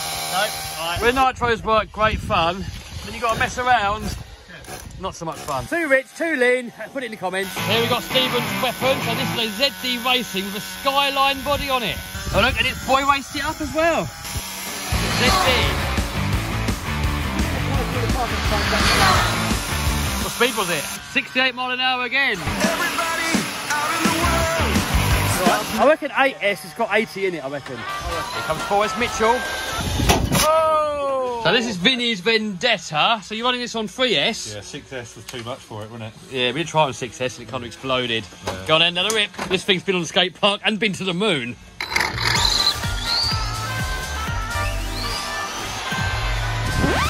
that flat out? Yeah, flat out for 50. That's well slow. Why is it so slow? What have you done to it? It's on 50 on the controller. Okay. Go on, load it. Flat out. You're not in it. Really? No, that's fully charged. So Andy is now on 100% power. How fast is it going to go? 120. 120 coming up. Here we go. We've got some elevation view from Andy the Landy. Here he goes. He's moving. Place your guesses. How fast was it? 19. 119. Same as last week. Nice. Time for big opinion, Andy. So that was a 30-tooth pinion. Yep. And now 34? Yep. So I reckon 130. You think? Yeah. Look at that. Andy's got the whole setup. Big opinion going on. Raz has got no open wasser. Yeah, right. Battery's going in. Castle is still alive. For now. The GPS all set up. Vinny over there droning. I reckon 134. Look at that, even Claire's impressed. That's what she said. We've got the speed device, what did he get? 126. 126? Uh-oh. Claire's go. Are you going to speed run your new car? Yeah. How fast is it going to go? Well, the rally did 48. Right. 44. I wanted that to do 45. But that was with a man driving, you're a female. Careful everyone, woman driver. Woman driver coming through.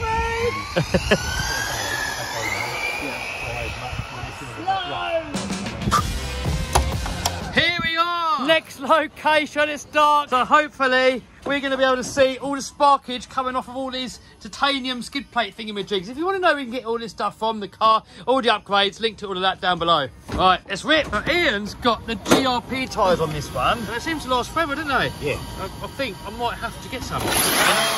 So we're lining up for a little race. We've got Andy's Felony, we've got Mitchell's Hobeo, we've got Ian's Infraction, and we've got my 8S Infraction. Is everybody ready? Yes. Yeah. All right, ready, steady, go, go, go, go. Oh, we're in the lead. Oh, sliding. Andy's coming round. Oh, Andy's taking the lead. Oh, oh, oh, oh. Ow. Ow. Got the lead, we're sliding. Oh, oh, I'm out. Oh no, I've killed it.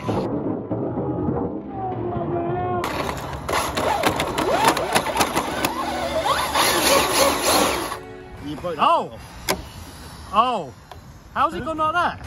So we're going to take it off and then see if we can put it back on upside down. We could run with it off, but that's just going to harm the poor body shell. Somehow, we have to try and straighten it.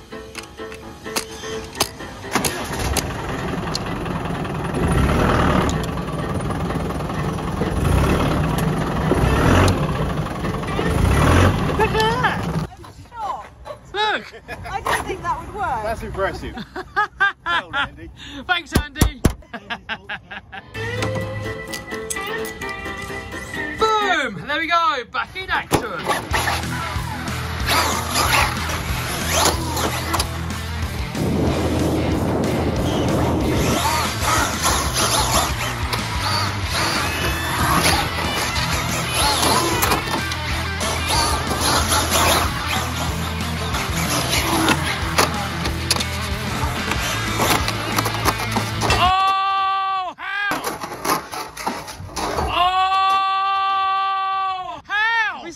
Control, aimed for the lamppost, and it went through the gap sideways. How?